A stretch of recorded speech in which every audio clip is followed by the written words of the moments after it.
Oh, good morning, good morning, good morning, good morning, good morning, good morning, good morning, good morning, good morning, good morning, good morning. Good morning, Moto Focus, Glue Gang, Father Focus, Grand Moto Focus. So Gunna Meezy, my boy Meezy is out here on necks and throats and all these things. Let's go and check out this new Meezy that he just dropped.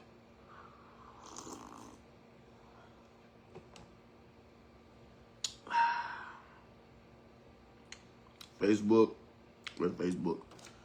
I forgot my password on Facebook.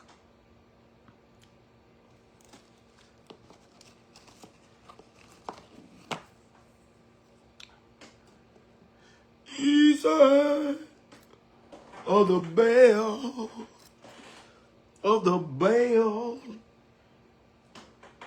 my bell waiting there.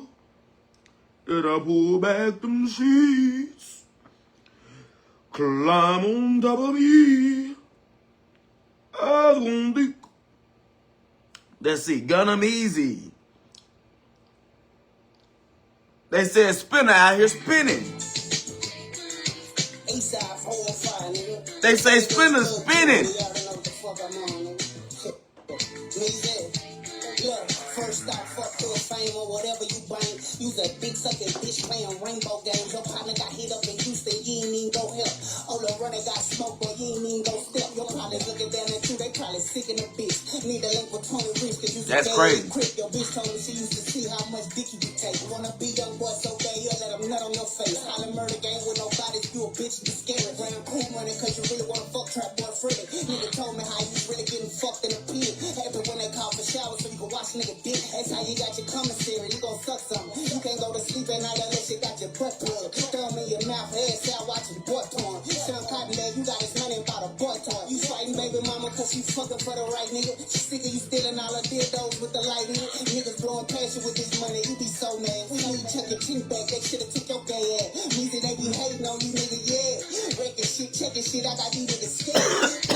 They can't focus, finna be these niggas know what I'm about. Hey man, keep my dick out your mouth, bitch. Come on, man. What the fuck wrong with these gay ass niggas, man? Hey, man, I don't understand for what y'all gotta do something else. I heard this gay ass nigga, man. You feel me? Grabbing all this gay shit, man. They ain't about none of that shit. Nigga don't really want to bump for real. They keep that shit internet, nigga. Yeah, man.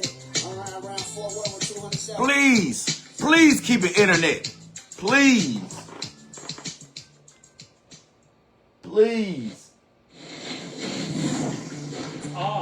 That's all I ask. That's what I beg of you.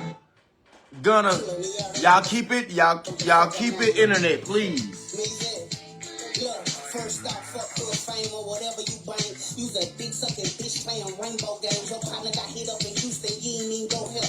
Ola runner got smoke, but you ain't even go step. Your partner looking down at you, they probably sick in the bitch. Need a link with 20 rich, cause you's a gay ass crip. Your bitch told me she used to see how much dick you can take. Wanna be young boy so bad, you let them nut on your face. Holla murder game with no bodies, you a bitch, you scared. Round cool money, cause you really wanna fuck trap boy Freddy. Nigga told me how you really getting fucked in the pit. Happy when they call for showers so you can watch nigga dick. That's how you got your commissary, you gon' suck something. You can't go to sleep at night unless you got your butt plugged. Thumb in your mouth, head out watching butt torn. Sean Cotton there, you got his money about a butt torn. You fighting baby mama cause she fucking for the right nigga. She sick of you stealing all her dildos with the light in it. Niggas blowing past you with this money, you be so mad.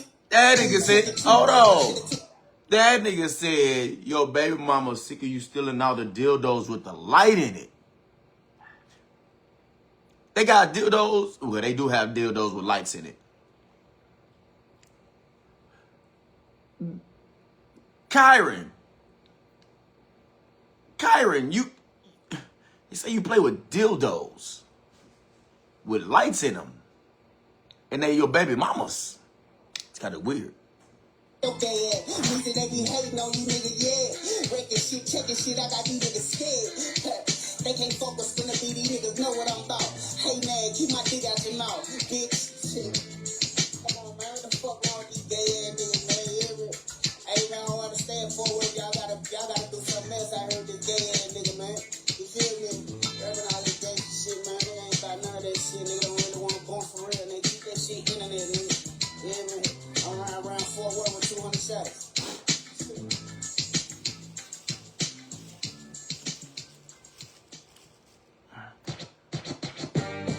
Can we get it? Can we get it again? It's 4 a.m. It's 4 in the morning. Do you know where your kids are? Looking ass. You gonna need me to go to bed? Here's a trick question. How do you know that I'm not already in the bed? How do you know that I'm not just actually starting my day? You know, I was always taught the early bird catches the worm. Let's rewind that. Eastside 405, nigga. First off, fuck your fame or whatever you bring. You's a big sucking bitch playing rainbow games. Your partner got hit up in Houston, you ain't even go help. Oh, the runner got smoke, boy, you ain't even go step. High rises. They probably sick in the bitch. Need a link with Tony Rich, cause you's a gay egg crip. Your bitch told me she used to see how much dick you could take. Wanna be young boy so gay, you let him nut on your face. Holla murder game with no bodies, you a bitch, you scary. Wearing cool money cause you really wanna fuck trap boy Freddy. Nigga told me how you getting fucked in the pit. Happy when they call for showers so you can watch nigga. Mia, over here, we manipulate and control time over here. You know what I'm saying? So we understand what time actually is. So I shut my Facebook day down normally around 7 o'clock on a daily. Unless it's a nigga or something that's talking shit on Facebook, and then I might stay up till 9 p.m. But I'm in the bed by 9 p.m. I'm in the bed by 9 p.m. And then I'm going to wake up around 12, 1, 2, 3. And then I get up and then it's time to start it all over again. Consistency. And that's how you get paid, by being on Facebook every day. So every time y'all wake up in the morning, you're going to see me in the algorithm. If you go to sleep, I'm going to be in the algorithm. I'm up before niggas wake up, and I'm back up before niggas go to sleep. I learned how to use all my hours.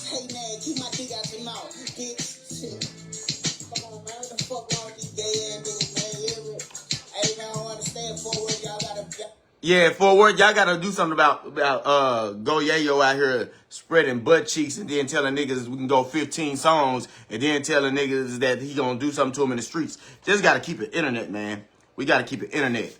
What is this? Cardi B did her. You hate women. Host destroys women capping for Cardi B. What is this?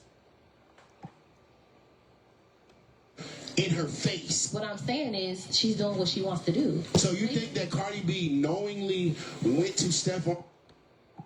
You're saying that Cardi B was right for leaving her husband for cheating to go have a baby by a guy that cheats on her in her face. What I'm saying is she's doing what she wants to do. So you think that Cardi B knowingly went to Stephon Diggs that was going to cheat in her face and get 4 other women pregnant the same year? They were already. What's up, Kudo? This is accountability. This is your brain. That's what happens when the brain gets on accountability with women. It just fries. The marriage is it takes 2 to tango. The marriage is goofy all around. Yeah. Sure. Why is it goofy? Have you ever dated Ricky? Yes. Was he faithful? No. Have you ever seen a faithful Ricky? No. So if you know that if you go dealing with a certain type of man that he's not going to be faithful, how is it goofy? Gotcha. It's giving y'all hate women. I love women. Why do you talk? Why I always do want to say that I hate women because Yeah. I'm calling her out on some. I was just about to say that. Why do women say that? Why do when a man get ready to create? I say get ready. When a man corrects a woman, why and he corrects a woman in a manner that she doesn't feel is pleasant? Why do they think that we hate women? That's a $1 million question. I'm gonna say, the fact of the matter is, I'm a girl dad. I love women.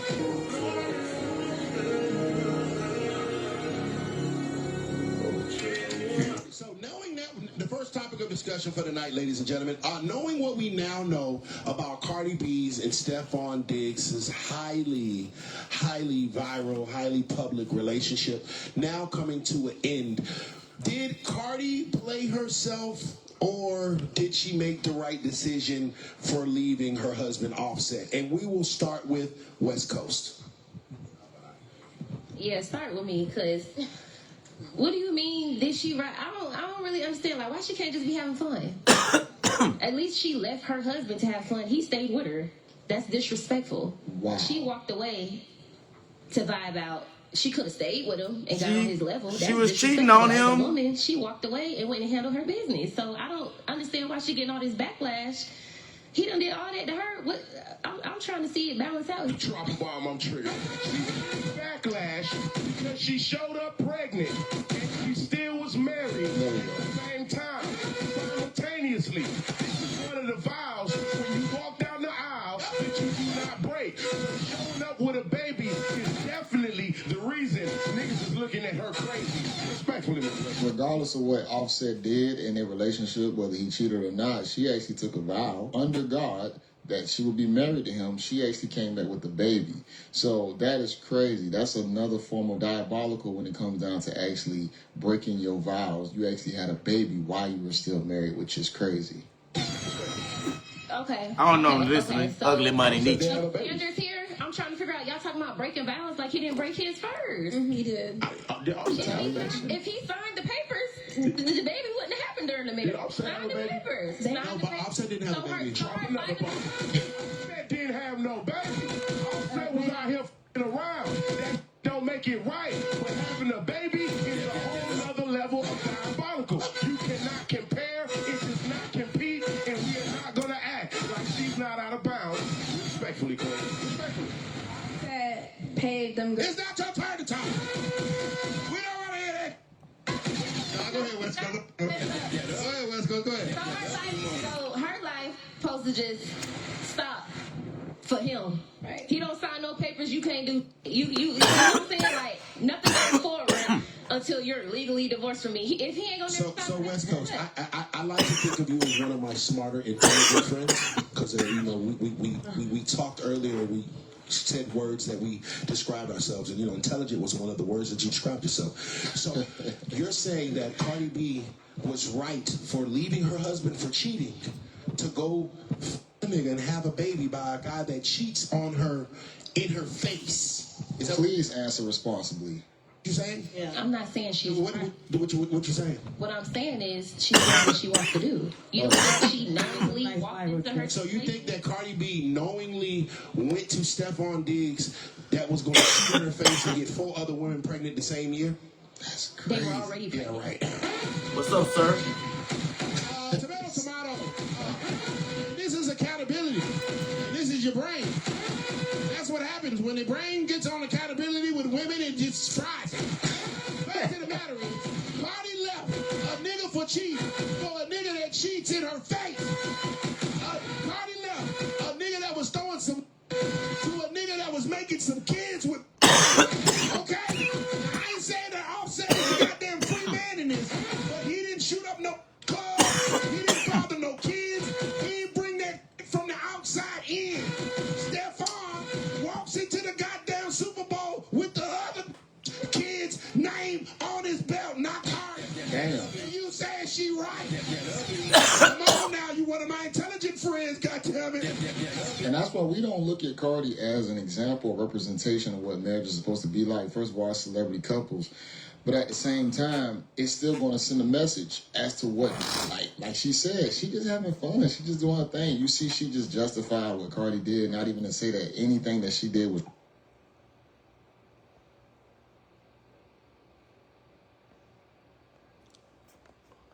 Oh man.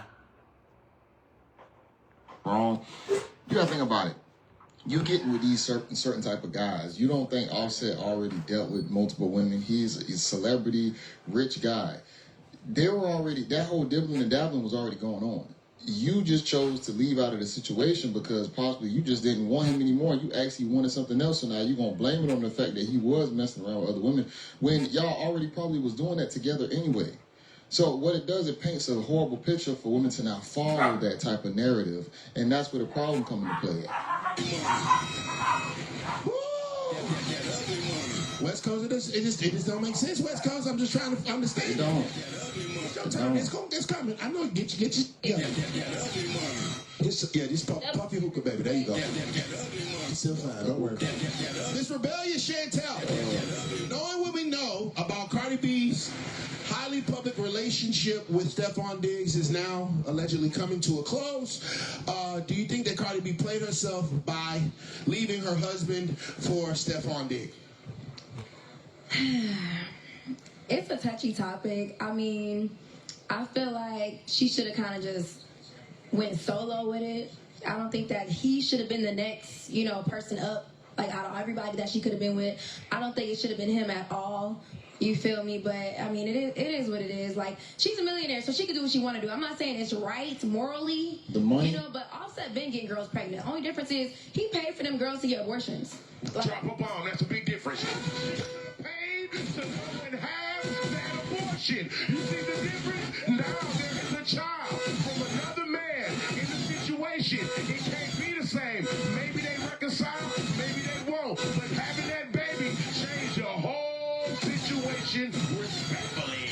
But let's be real. The sad part is that she gets with another guy that does even more. Regardless whether he aborts the babies or not, he's still getting multiple women pregnant in the same year. You leave one guy and you get with the same type of archetype of guy. I don't know if you expect something different or you just love soaking in your the things that you actually like and enjoy. This is crazy. Women say they want better, but you end up leaving another guy and you don't get better, which is wild.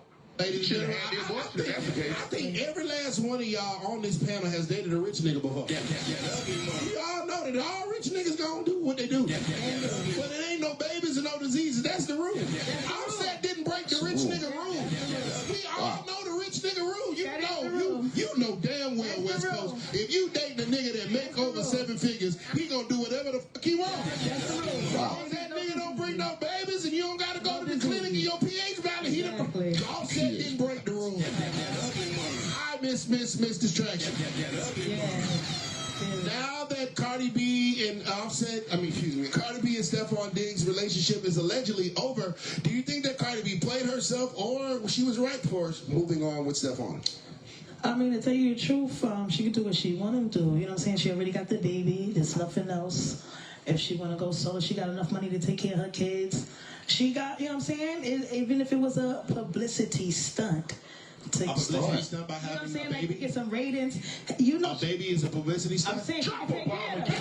What type of mother publicity stunt is this? I thought mother fighting in the club. I thought clout chasing online on Instagram. I thought getting a new and hanging and swinging. But having a baby is no kind of publicity stunt. No. And I mean that respectfully. Exactly. Ma'am, No. what the hell going on in 2026? it might be. You never know. He didn't have Cardi B's baby name on his belt. Exactly. Yeah, Kiki, do you love me? You know, that's the chick right there. That's his baby mama. Oh, Stephon, that nigga.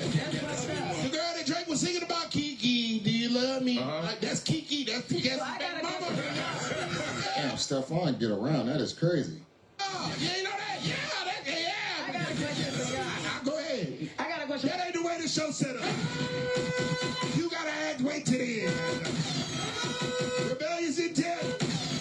Would you go ahead? No, go ahead. So do y'all think Offset and Oh Boy in it together to do Cardi B like that? No. Also, we don't do that weird. He ain't agreeing for another day.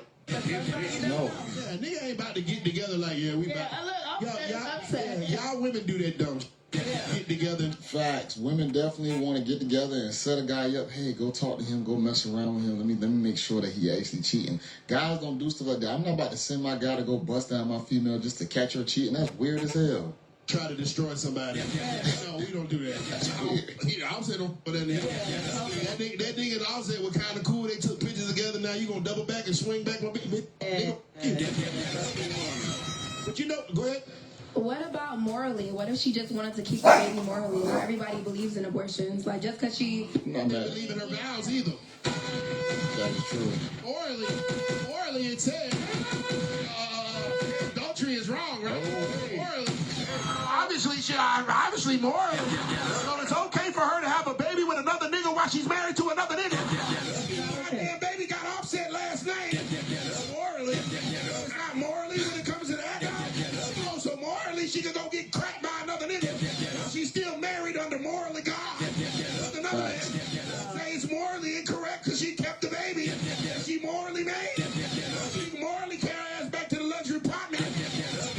There will always be excuses that a lot of these females, I'm not going to say all, but the large majority that actually agree with Cardi, they always going to have excuses. They're going to make them consistently for her actions. It's never that she did something actually wrong. They feel like her doing that is just a form of retaliation. It's okay. She got her get back, which is not cool. You shouldn't change your character just to match someone else's energy. If you're a good person or if you got certain values, you're just not going to do it. But if you feel like you have to get back at someone, you never were that good person from the beginning. Love and Hip Hop. She gonna be back on Love and Hip Hop in a minute. Keep out. He don't get first though. So I'm trying to figure out. Okay, so why is she getting all the? Why is the spotlight on her? But when he was doing his dirt, spotlight wasn't on him. Yes, it was. The marriage is both. It takes two to tango. The marriage is goofy all around. For sure. Why is it goofy? They're both goofy. Have you ever dated a rich nigga before? They're both rich. Check me out. What is your Have you ever financial dated- status have to do Just listen to me. with your character? Okay, are you gonna answer one? Have you ever dated a rich nigga? Yes. Was he faithful? No. Have you ever seen a faithful rich nigga? No. So if you know that if you go dealing with a certain type of man that he's not gonna be faithful, how is it goofy? Got you. Gotcha. That's funny. Yo. The moment that I stopped driving Nissans and I wanted to start driving Bentleys, I knew there were certain things that come with a Bentley versus a Nissan. I knew that I had to put 93 gas in the Bentley and the 87 would fuck up my goddamn motor. The moment that you start dating rich and famous niggas, you should know that some goddamn are gonna be a little different versus the nigga that work at the gas station. Now, Offset was a goddamn multi-platinum millionaire when Cardi B met him, so she already knew what the program was. I don't see what's goofy about it. Women in 2026, if you are seeking something that you know will come with certain consequences, don't feel like you're going to change that something. You need to go into it understanding and knowing what you're getting yourself into. You're grown. I don't care if you're 21 years old. You are grown. It's a lot of information out here, just like the guys got to learn. You're going to have to learn as well. Bitch, you wanted a Bentley. Put 93 in the Bentley, it needs more. Now when you get in the Bentley, you want to put 87 in this mother nigga. No, it don't work like that. Style and substance in the GMC Sierra. Or get a total value of over $8,000 on this 2026 Sierra 1500 model. What drives us to the edge? Athletes push limits in the most extreme conditions. So does Anchor Prime. Powering X Games, delivering extreme performance. Embracing every fall, through every attempt, every challenge. We never stop until we break through. Because we constantly push limits. Look at Prime, how to drive your prime. Here's a fun. Just my opinion, though. Yeah, they all men cheat. Broke, poor, bum, Think so? rich. They That's all not true. cheat. No. Drop a bomb, I'm triggered. All men don't cheat. It's just the niggas that y'all date. Motion, that drive foreigns, that take trips, and have savings accounts. Those niggas cheat. They're the niggas you want, so that's the things that you have to deal with respectfully. They put the narrative that all men cheat, all men do not cheat. It's still going to be dependent upon who you pick, what time of his life that he is in. You have some guys that wish they can get with the woman of his dreams, and he will be faithful to her. But guess what? That guy usually gets overlooked, never picked. If he does boss up later on, then he still might not. Then he still might become an unfaithful man. So it's really going to be dependent of the guy that you actually choose.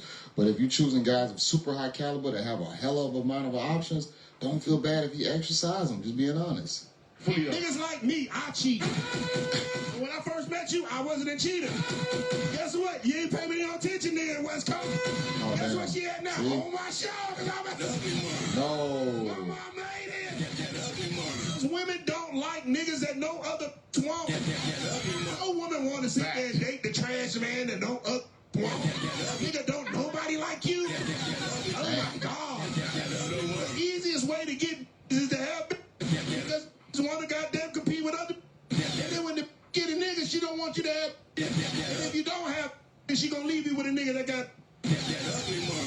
it's a vicious cycle. It's definitely gonna be dependent upon what type of woman you get with. Some women still won't require you to have women around you, but they at least need to understand and know that you're capable of getting chicks. You don't want to let yourself go. It's usually the fall off where the women start feeling like, oh man, who did I get with? Why am I with? You still have to be excelling and excelling away from her. Y'all are still together, but you have to be excelling to a point where she still needs to hold on to you. Like, damn, this is my man. I need to hold on to him, and that's how you keep yourself a very desirable man most of the times. Charged up tonight. Go ahead, Queen. Get this straight. So, I have dated Right. bums that cheat. I have dated a regular nigga that cheats. I have dated a 9 to 5 that That nigga should have won the porn. that- You should have pimped that nigga. Well, got time to cheat. How you get over them? I got my get back. You get over them. You got your wait a minute. Hold on. Wait, Hold on. Get back. What you mean get back? What kind of get back did you get? I'm gonna always get my get back. What is a get back? Get back is just playing the game how a nigga coach it. You lead, I'ma follow. You lead, I'ma follow. Drop a bomb. Please, let me tell you right now. You get with your Who came in here? We did some dumb. Ernest Scott, Vicky, Nero, Vincent No Garland. longer want to be in. They don't get back and they don't do goofy. And I mean this respectfully, man. Yeah. Retaliation is a mother. I don't think nobody should participate in retaliation because it's never gonna make that person want to stay with you. I guess you maybe feel like you probably hurting them, but really you hurting your own moral compass, your own moral character. To have to go outside of what you naturally are to now say I'm going to inflict pain upon someone because I want them to feel how I felt. It's never gonna work out like that. You end up hurting yourself and probably sending yourself to a place you probably don't need to go. Women always want to get back on some low vibration. Get back this business. Get back my credit score. Get back this real estate property. Get back my 30-pound weight loss in 30 days. Get back these new veneers. Get back my new goddamn haircut. Get back some high vibrational sh**. You want to go do the book? Goddamn it, when I do the real, you don't want to get no get back. Still driving the same car. Get back on a new car. On a new crib. On a new real estate. Okay, I'm just saying we can get back the good way. Everything you just sat and mentioned, I did. You can't assume get back what every female is about. You said it. Get back. Yeah. Rewind I the said I tape. got my get back. Got your get back. I said my get back. I didn't say nothing about lick. I said I got my get back. I'm always boss up on a nigga. You leave and go get a better nigga. You boss yourself up. I did all that. Real estate got that. We hate that. Oh, clean it up real good. Okay. You leave and get another nigga. That's not bossing up. That's just going to go find a new employer. Got that. So yeah, Education got that. Never in the same spot a nigga left me in. You feel me? You have a man now? I don't gotta to get my You have a man now? No. But you don't got that drop. They're gonna play that. You got the education. You got the trust. You got the looks. Amen. You got all of that stuff. Amen. You definitely is on point. So being a man is when you do. You're going to have to be submissive. And you're going to have to lay back. And you're going to have to let that man lead. And it's not going to be because he has money. It's going to be a real man. He's got a real connection. And I mean this respectfully, queen. Speak that over me. Thank you. All those accolades and you still are single. It's like I get the boss up. The boss up is only meant for you to still be able to. The boss up is meant for you to be able to participate in the system of capitalism that we live in at a higher level. That's really what it's going to boil down to. But when it comes down to the actual traits and characteristics to actually keep or get a man, you're lacking. And you're still going to be lacking because now you're going to overcompensate in all of your accomplishments, and you're going to fester in those accomplishments and say that, you know, this is me now.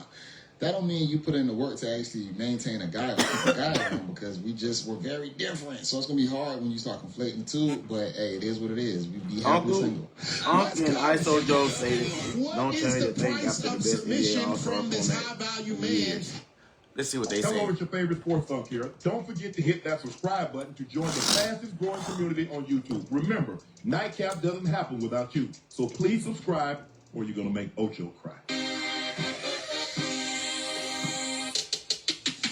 But first, the new round-robin format of the 2026 NBA All-Star Game was an instant hit. The Team USA stars featured MVP Anthony Edwards, Tyrese Maxey. Cade Cunningham won, beating the USA Stripes 47-21 in a rematch because the Stripes beat them earlier in the championship game. But the 3-round robin game showed the All-Star giving more effort than previous. Scotty Barnes and De'Aaron Fox hit game winners in the first two, while Kawhi scored 31 in the third game of the team's 47, and the dagger three with 3.5 seconds left eliminated the world team led by Victor Wembanyama and Nikola Jokic. Joe, the first 3 games, Adam Silver couldn't have scripted it any better. Man. The Stripes, they ran out of gas in that last game because the 3 games back to back with that kind of intensity kind of caught up with them. But Joe, did you like what you saw from the first 3 rounds, and do you like this format? Man, I loved it, Uncle Ocho. I thought it was great. I thought it brought crazy excitement to the game, something that we all been, as fans, that we all been stressing about over the past few years. So those guys brought it. The main thing was they competed, Uncle Ocho. They came out, they put it on the line. You could tell the old heads, they didn't want to lose to the world team. The world team. They didn't want to, so they came out and played hard. But Uncle, I think you're right. When you have to start that engine, then cut it off, and then start it again, try to get going, them young boys, them young boys ran about the building that last game. I thought it was fun, man. I thought the whole All-Star weekend was dope, Uncle Ocho. I'm talking about I thought the celebrity game, 6, 7, whatever. But I thought the Young Cats, the Rising Stars game was pretty good. The 3-point shootout, the dunk contest. Black, I've been seeing you come in my room, and you ain't said what's up. You ain't saying ask me how I've been doing. You ain't said nothing. And now since I have the loudest voice on Facebook out of the niggas in the lifestyle, y'all, boy, say, I'm on a whole nother rampage. I'm on a whole nother level when it comes to this rampage stuff. I appreciate that. I appreciate you saying good morning. Shout out to you. Shout out to you. Cause listen, I'm letting you know now, I got a mean picture of you. Just in case. I got one loaded to the side just in case. You got to come over here with some honor, dog. Honor. You supposed to be. I'm supposed to be your little homie. You don't show. Y'all be acting like y'all don't be fucking with me. That's crazy. I be seeing y'all in all them lame ass lifestylers lives. Y'all don't fuck with me. I like the new format. It was exciting. And I'm the nigga. And I'm the golden goose.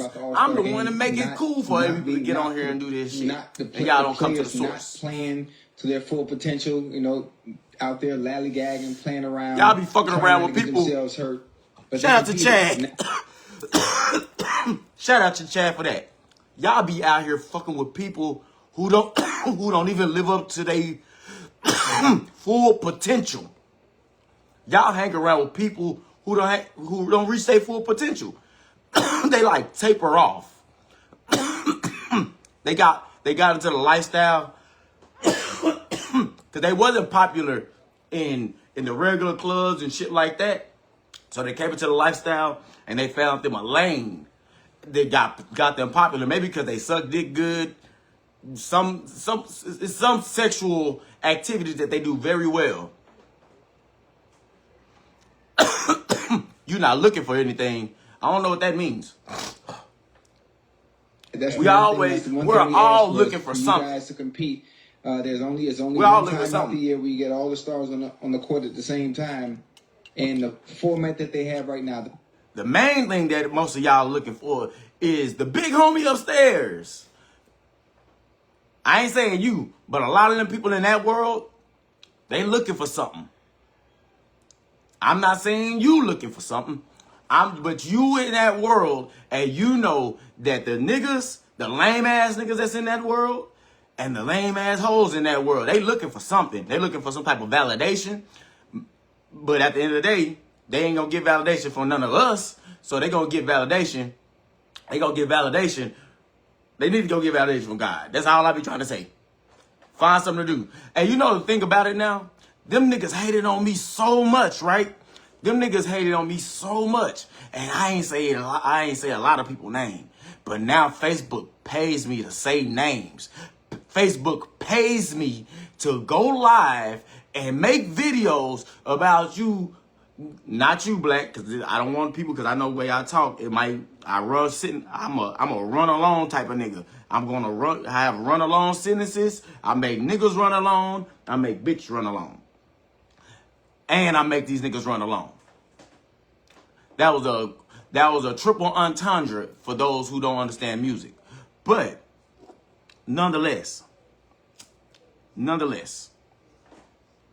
Formula, they finally found the answer. Yeah, hit me up. Hit me up. To get everybody. Because again, I'm coming back outside. I'm gonna be outside this spring, summer. I don't know. I might stay outside into the fall. I don't know. But I'm coming outside. I'm back outside. Now that I done moved up in the ranks, I'm outside again. Because I've proven to myself that I can do it without a white man funding me. I did it based off God funding me. So can't nobody stop me. Listen. Nobody could stop me if they try. Did you see the video that I dropped of T. Haynes? Oh, my bad. My bad. I may have spoke too soon. Maybe I should have just let that slide through there. Because there's a video on my page of T. Haynes a couple years ago that I had been holding on to, that I went on and released. I got footage, I got information. You know how I feel about basketball. It's not something that I'm gonna be the loudest. I'm gonna be the loudest voice in the city. That don't do music. Yeah, I like this format also. I thought Victor Wembanyama set the stage, and he made it known. I'm competing. It's gonna go down. Right? Yeah, I'm competing. Yeah. He was blocking shots. He was challenging. He did not. Not selling with them. Niggas thought it was a game. Niggas thought it was a game. When I was trying to show love, and I wasn't saying niggas' names,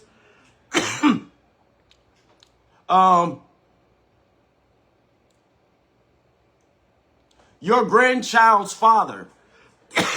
I was talking to your grandchild's father. I was talking to your grandchild's father, right? And he was telling me that, like, I guess he was doing business with T. Haynes or something at some point. And I was like, look, bro, I ain't got no smoke for him. As long as he cool, he honorable, we can do business. I don't let my personal feelings towards somebody fuck up the bag. That's just something that I don't do. Hey, listen, I just said your grandchild. I don't know how many grandchildren you got, but I'm just saying. But he was telling me, nah, T. Haynes said he can't do business with you because of this, that, and the third. And I was like, this nigga got a whole lot of negatives to say about me. Like, and I ain't never really did nothing wrong to this nigga. And then I start seeing my ex was hanging with him, and I'm like, oh, this is some weird shit going on. This is some weird shit going on. So I said, you know what? Fuck it. Ain't no friends in this game. Ain't no friendships in this game. It's either family or the ops. There ain't no friends in this. And so since I woke up to that, and since I know he was with my ex, he was being around my ex, his ex sent me a video of how disturbing, how mentally disturbed he can be when he don't get his way. How he try to break into apartments and shit and chase bitches in apartment complexes. It's crazy. It's crazy. It's crazy. And this picture, man, you've seen the picture that I got of you. I'm just saying, you took it. You was there. You was there in this picture. You were there. You were absolutely there. So you seen the picture. You know, if I drop the photo, if I drop the photo, dog. Listen, you wouldn't even be able to be mad at me. You would be like, this nigga ain't shit. This nigga ride a hole. Because I keep telling y'all, I've been on Facebook for a very, very, very, very, very, very long time. Facebook been out since 2004. Facebook has been around for 22 years. Say, man, I don't know where you took the picture. It looked like it was like a zoom in, zoom out picture. The pictures we used to take in Town East Mall. I should have dropped it yesterday because it was definitely a Valentine's Day worthy picture. Well, today's Monday. Damn, I meant Saturday. I should have dropped it Saturday because it's a loving photo. It's a loving photo. It shows the people. No, I'm not. That's why I said if I showed it, I'm not saying it would hurt you. It will make you look at it and you'll be like, a nigga that came a long way. Like, it'll make you look back on where you came from, how you used to have to move out here, all the game and shit that you absorbed on your growth to becoming the person that you are today. When you look at this picture that I got, you're going to be like, this shit is, you going to laugh. You going to, this nigga, and you'll be like, yeah, but shit, that's me. Shit, that's me 100%. Hell yeah. Yeah, you do have it. You have the picture. You got it. I know you got it. You took it. It's a memorable, loving picture, bro. Again, this is what people don't understand about me. When I go find shit, I'm not looking for shit to make anybody look bad. I only find shit to make people remember who they are and where they come from. Now, if the picture looks bad, the aesthetics of it looks bad, that's on whoever, that's left up to perception. For me, when I find things, I'll be like, okay, this is who this person really is. I can rock with this. You know what I'm saying? For what? There's no need for me to post it. It was already posted. Are you telling me to reshare it? I'll reshare it. But see, I have to be mindful now. I gotta be real mindful about posting people's stuff that I know personally, right? And if I don't share it from your page, then it won't count for you, right? If I share it from my page, it's gonna count for me. And now that I get paid for everything that I post, I just don't know if I want to make money off of something like that on somebody that's supposed to be like family. You know what I'm saying? You close, so you like family. So I don't think I want to do that. But I will do this, however, since we've talking about it. I'll send a picture to you. When I saw this, I said, this nigga funny. That's all I said. I said, this nigga funny.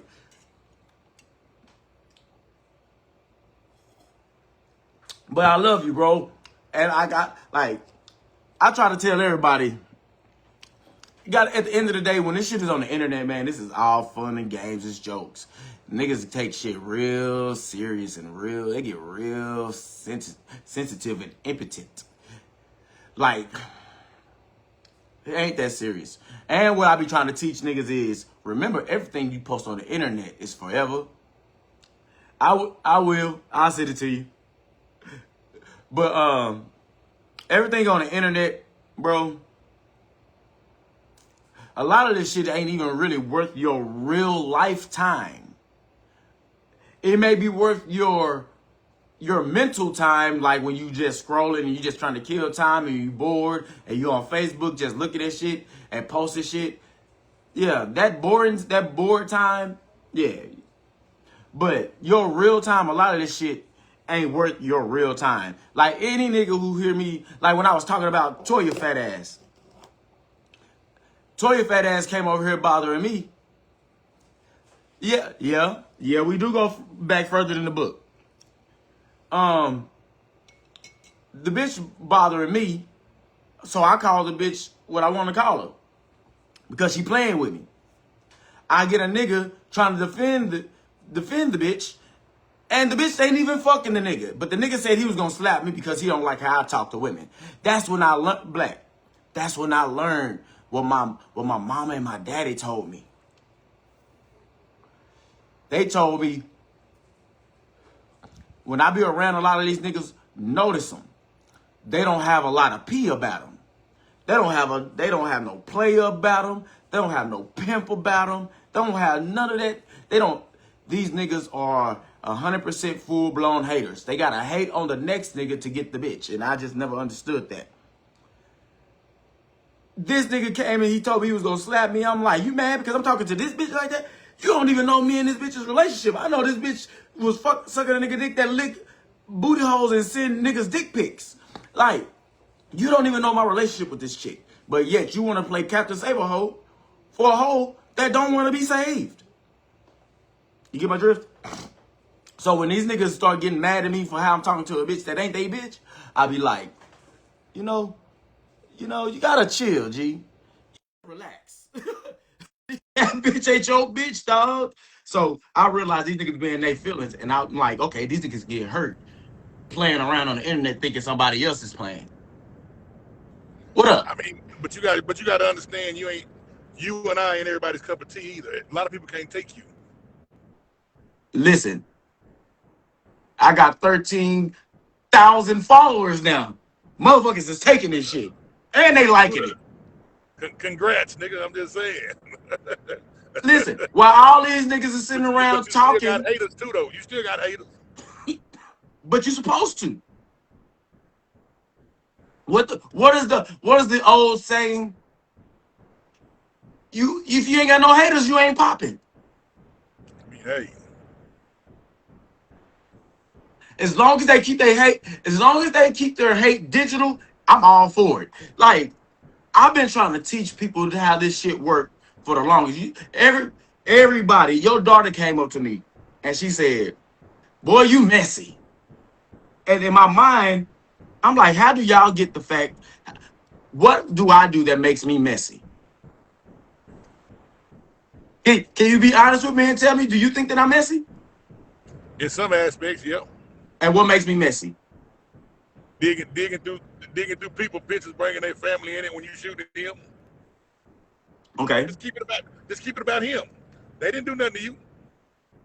Okay. You sure? What did they do to you?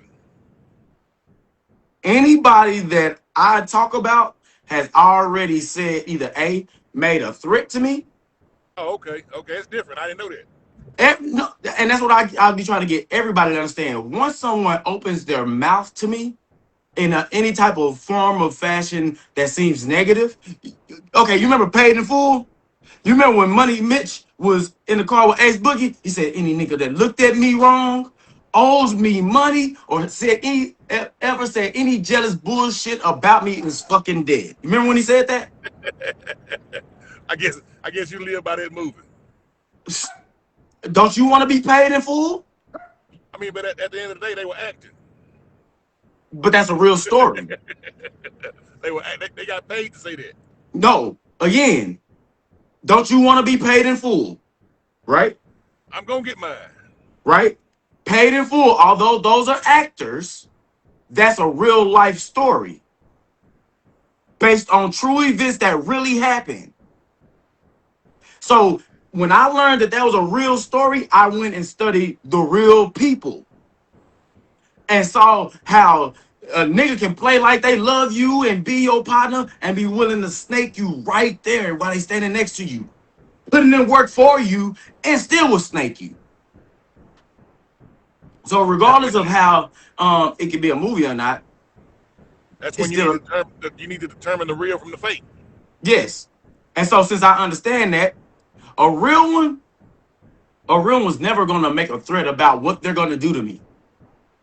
They're just gonna do it. They're just gonna do it. They're not gonna give me time to mentally prepare for it. None of that.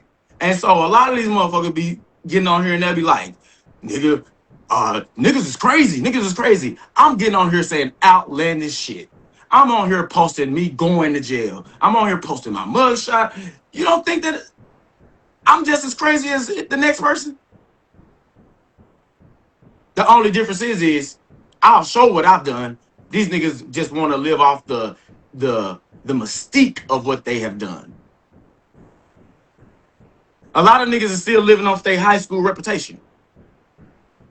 So when I say that, I'm saying I don't bring family members into it until somebody verbally wants to say they're gonna slap me, harm me. Because once you say that, now I need to know every little person that you're around. And I need to see if anybody that you're around is even close enough to get you close to me. And if they are, yeah, everybody finna be involved. Everybody finna be involved. And what I'm gonna tell you the part that makes niggas' heart hurt the most. Don't let them have a picture of their mama on here. And don't let their mama be alive. Cause when I start tagging their mama and telling their mama that they sons is trying to be bullies on the internet, they think I play police games. I'm finna play games with their mamas. I'm doing corrective actions. That's what I'm doing. So to me, and when I ask y'all if I'm like, what makes y'all think I'm messy? Every day, bro, I'm on some other shit. I'm doing something else. I'm not even bothering people. I'm not even really in the Facebook world when I'm on live. I'm on YouTube doing whatever I'm doing, studying or whatever. When I get off this motherfucker and then I go scroll and then I see shit, what I try to teach y'all is everything you say can and will be used against you. Everything. Once you create, Judge Roderick. Huh? Okay, Judge Roderick. Where's your gavel? Shit. I don't got one. But I had one. But nah. But what I'm trying to teach our people is how to use it for you. I know my baby mama watch my live every day. So I say I have multiple baby mamas. I talk about multiple situations. I learn because they take it. Everything that I say and they're using it in court. Everything that I say on this live, they're using it in court. Everything. Right? So I'm trying to teach y'all the game without letting y'all know. Like, you see that I don't never make threats to hurt anybody when they say anything negative about me or my family. Why? Because I'm a public figure. Like, I get on here, I give y'all things to talk about, and you can say what you want to say. And I'll just leave it on the internet. It be these other niggas that when you see them in real life, they want to take it off the internet. You feel what I'm saying? Like, I understand what comes with this. Everybody has the freedom of speech. And once you create that's what I was going to say. Once you create a public profile on Facebook and you have over 1,000 followers and that's just like public records. Absolutely. So when you posting pictures of your family, you giving that to the game. How many pictures have you seen of people that you don't know that and it ain't even family members to the person and they making fun of how the person look? Plenty. But nobody calls those people messy. They just laugh and reshare it and keep going. But since people feel like they know me personally and they don't know me personally. But I do. You know me personally to a certain extent. To a certain extent. You know what I'm saying? Don't nobody know nobody 100% personally. Your own mama don't even know you 100% personally. That's between you and God. And whoever you decide to let in that close. And only you know how many people you let in that close. You see what I'm saying? Not many. Not many. A lot of people can't take it. And so with me, I have the mindset of, nigga, if I brought you into my world, it'll get so dark for a person, they'll get scared and want to run back home. Because of the worlds that I function in. Like, when I get on here and I talk about transgenders, I don't have a problem with a man who want to dress up as a woman. That's your prerogative. Just don't bring certain... That's his preference. I don't give a damn. It ain't, as long as you, like, the way you want to present yourself, that's on you. As long as you ain't out here trying to harm, rob, steal, or kill somebody, man, do you. It's a certain amount of people out there for you. You know what I'm saying? I mean, this don't sound good, but I'm to the point I don't give a damn if you rob and stealing, just as long as you ain't robbing, stealing, killing me. Yeah, because I understand that because I used to be like that too. Like, shit, nigga. I tell people like this. You can't truly know who God is unless you love the devil.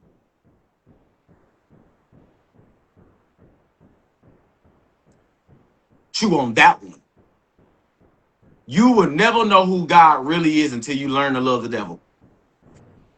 Why do you think that I come out and play with? Huh? You gotta love the devil to know who God is. Absolutely. You don't think so? And I've tangled with it a little bit. You as a child of God, you're supposed to love everything that your father created. Everything.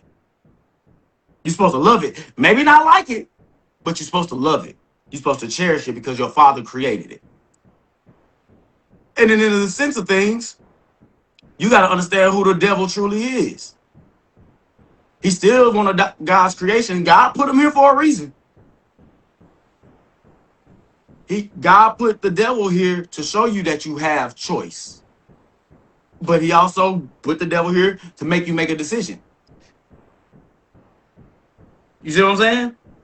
He on everybody's shoulders, both of them are. It comes with you. It comes equipped with you. So everybody has a devilish side. Everybody got a something inside them will make them do something that they know they ain't supposed to do. You see what I'm saying? Yep. You can't truly understand who God is until you love the devil. And then until you love the devil, you will never truly love yourself.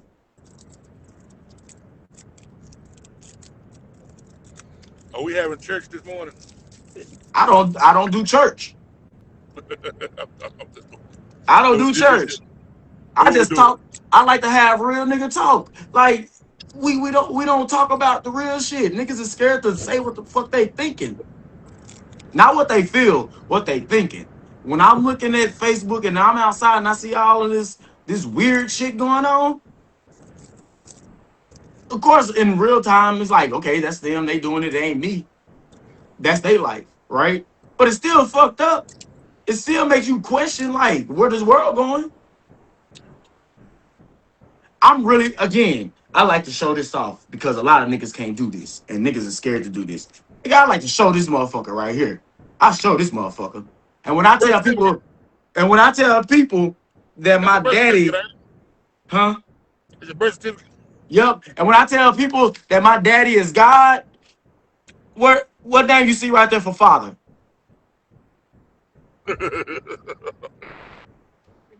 You see a father name there? Nigga, I'm the Immaculate Conception. I'm different. And I know who my earthly daddy is. You see what I'm saying? Like, he was in my life. He was, you know what I'm saying? But you're not the only one got a birth certificate like this. But I'm the only one showing it. True or false? I don't know what mine is today. Yeah, that's in the truck with me. But, and if a nigga want to play, and niggas really want to keep playing dumb, I show this. You know what that was, right? That was like a certified letter. No, that was a voter registration card. I can't see. It's dark in this truck. Oh, it's cool? Nah, I show this voter registration card. Because I'm really from this place and I know my vote count. You know what I'm saying? I know the people that I need to know in my city to if I wanted to get something done, I could. I'm a Mason. I'm all these things. And people just get on here, they hear me talk, and they think I'm just talking for shits and giggles. Yes, if we can find humor in some of the shit that I'm talking about, cool. Laughter makes the light like the heart lighter. You know what I'm saying? But I talk about some dark shit because I've been in some dark places. Nigga, how many parties we've been to where we've seen women complaining about getting taken advantage of in a place where everybody can be free. I don't understand how niggas can be in a place where everything is free and all you gotta do is respect the rules. They still break the rules because they don't have any structure. You see what I'm saying? Like, that shit niggas don't want to talk about. But I got into the lifestyle in 2009. I saw a different set of rules back then. You see what I'm saying? compared to what it is now. So but now everybody's talking about what's going on in the lifestyle on Facebook Live. Everybody getting on, like the nigga Stacy. Y'all allow that nigga to get up here and say what the fuck he want to say and still DJ the parties. Where that makes sense at? But hey, no, don't put no. Hey, no. I'm not putting you in it. I'm not putting you in it. No, but when you said y'all, when I say because this is when I say y'all, right? I want you to understand when I say y'all, I'm putting everybody into this collective that go to parties and shit, right? Even if it ain't your party and you just attending, you see that nigga be there and nobody's bothering him about what the fuck he's saying. And he getting drunk saying it. I say what I'm saying, and I'm just telling y'all need to buckle down because these Diddy parties is getting out of control. Protect, man. It's again. I come from the game. I respect the hoes. The hoes want to get out here and throw that pussy. Let the hoe throw that pussy, but don't try to force the hoe to throw the pussy on you when she didn't want it from you. You see what I'm saying? Like these niggas be spending this money to get in these parties and think is, nigga, you still gotta have some player about you in these parties. That's why I stopped coming inside and start posting up outside. I'm not chasing it. You see what I'm saying? And that's all I want to do because I actually used to really enjoy myself when I used to come out and hang out with y'all. You know what I'm saying? But then when the bullshit and the drama start coming in, I'm like, y'all fucking up places in white areas. Jack's Poorhouse was a nice area, nice little duck off. And them niggas came in there with that bullshit. Everywhere you put a group of niggas, they always try to bring some bullshit. I don't believe that it's always like that. I just believe it needs to be more structured, bro. And that's just where I'm coming from with it. Like, I ain't trying to be messy. I'm trying to shed light on a situation or situations in a world where I know people go to try to be free.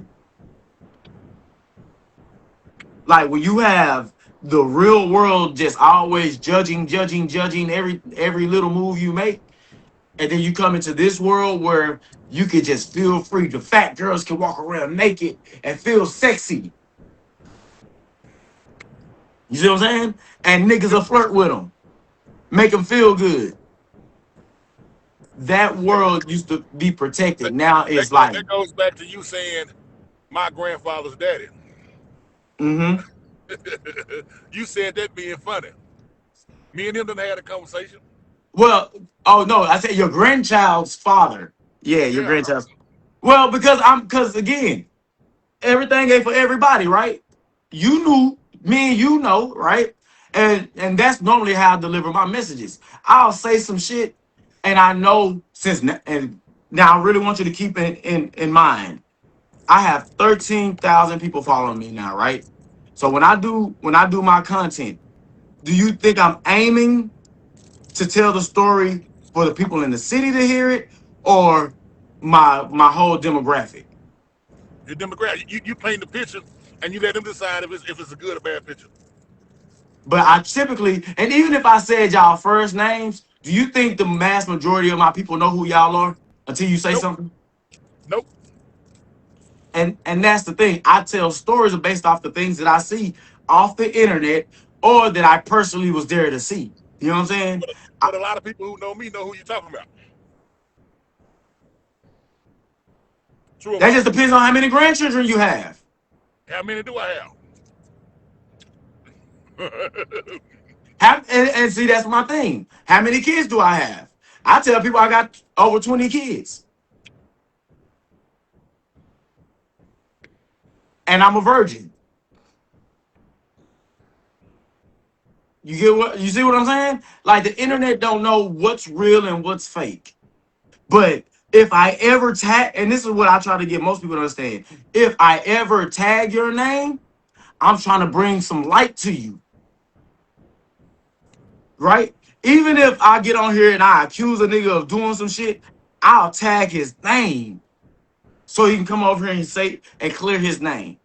You see what I'm saying? Yeah. But most niggas don't want to defend themselves on the internet because they not thinkers. You see what I'm saying? I had to learn it though. Like, they want to defend themselves by using their hands and try to use their brute force. Nigga, that's gonna get you hurt in more ways than one. Because this is how I look at it. The worst thing a nigga can do to me is remove me from my family. That's the worst thing you can do. Meaning, kill me, put me in jail. If you remove me from my family, you're gonna hurt my family. And you see what I'm saying? But for me, there's nothing you can do. You can kill me, I'm not gonna feel it. I'm not gonna feel when you kill me. It's just probably gonna feel like you just knocked me out. Unless you make me suffer. And I'm the type of nigga, you ain't gonna have enough time to make me suffer. Cause I'm gonna be fighting until whenever. We fight to the death. Somebody gotta walk out. I grew up on Gunsmoke. I keep telling people this.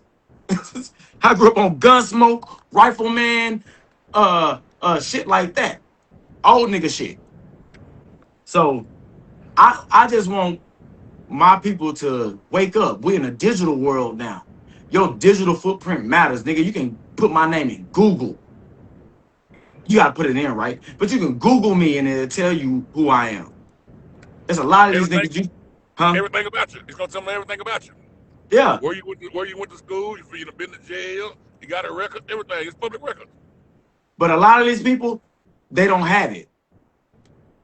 They don't have it because they don't understand the internet yet. And if you don't understand the internet yet, you really finna get left. Because the kids understand this shit. Nigga, you know how I felt when I started seeing these young niggas getting the big bag for shit that I've been doing for the past 10 years? You was on the platform. Because I didn't understand it. So I started studying them. So, and now that I understand it and I know how to bring it to our people, I'm just trying to wake it up. I'm trying to, like, so if you have something going, like, nigga, you don't think with the people, the following that you already got, and you pair it with what the following that I have, if we work together, what that could do? We're gonna collab on something. I mean, I got something coming. You know what I'm saying? I just been out the way stacking my money. Absolutely. I dig it. I saw you for to buy another like RV or something. Or you selling one. It's at the house now. I can show it to you on camera. Yeah, I saw the picture. I said, this man stay with some vehicles. This boy stay picking up some type of vehicle. But yeah, man, I'm more so, contrary to popular belief, I'm more so about us working together than actually, you know what I'm saying, being at odds. I feel like the women folks shouldn't be working. I don't charge. That's gonna be for me. That's a party bus for me and my family and my friends. I'm not gonna rent it out. Why? But you say why? Because there's you know you be leaving money on the table. But then again, everything about money. Everything ain't about money. And you have other things that you can use that you can rent out. I understand that too. Jet skis, boats. Yeah, you have a couple different income streams that you don't have to use everything. Some things can be personal. I understand that too. But my thing is, we need to start teaching our people how to be looking at shit like that and seeing it as investments. People don't look at shit as investments anymore. People just want to spend their money on bullshit. The more assets you have, the more you invested in life. I know. And bro, we gonna chop it up because again, I got some shit that I'm working on where, like I told you, I'm gonna be back outside, but I'm bringing my show back outside. That's what I mean when I'm gonna be back outside. I'm bringing my show back outside like I used to be. I'm gonna be meeting up with people because again, I understand what branding and marketing is, and now I understand how to use my platform to turn other people into their own entity, their own boss. Bro, if people understood that they followers that they had, if they actually put the effort in, they can fire their boss. Boy. Nigga, if you got 1,000 people and you actually have just 100, I mean, all you need is a ledger set with 100 different signatures. You out of there. But our people are so locked into a slave mentality that they don't want to listen to somebody who'd already figured it out. My only downfall right now is the capital, right? People are looking for me to have this capital. They're not looking at what I'm building to get the capital. Because when I'm telling y'all, once this boy, y'all not even understanding. Nigga, my partner told me, he's like, bro, you know how much influence you got in the city? You don't even realize it. And I'm starting to see it. Nigga, it's OG street niggas, it's niggas that niggas look up to that be talking to me. I didn't know you knew flag football. Fred McDonald, them are my partners. Yeah, cause I'm a dog. I was the best shit talker out there too. That's why, huh? What team you played with? My team. What was the name of that? Underrated. Oh, so you didn't have a team? Yeah. Okay. If you believe I didn't have a team. I mean, I never seen you after I played flag. I was with Showtime. That was 9-man. What you played? 4-man? I played all different levels. I played with Morrison Cowboys a couple seasons. You played with Jay Tony then? Yeah. I have to have a bunch of different teams, but my personal team, what they know me for, is my underrated team, and we played more towards the Fort Worth side, and we did tournaments. Okay. 5-man. Well, we did. Go ahead. I did 4-man, 5-man, 8-man, and 9-man. But I like 5-man more. Now I've never done co-ed. I've never done co-ed. I should have, but I've never done co-ed. Cause hey, shout out to Vanita, my girl Vanita, man. GOAT quarterback of all time. Huh? She was bad. Yeah. And see, speaking of, since you done brought up flag football, did you watch that Super Bowl? No. I was at work. Okay. You were at work, but chasing the dollar. Okay, did you hear about the halftime show? With the Hispanic dude. Yes. So there's a reason a lot of people didn't understand why they put him on there, the Puerto Rican dude on there. The NFL is getting ready to not just the NFL, the Olympics. They're putting this thing together where flag football is an Olympic sport now. It's been that way since like 2011 since I remember, right? Because my nigga RT was like one of the first one on the Olympic team. And now it's becoming a bigger thing because flag football is a global sport now. Why? Because he went to Texas.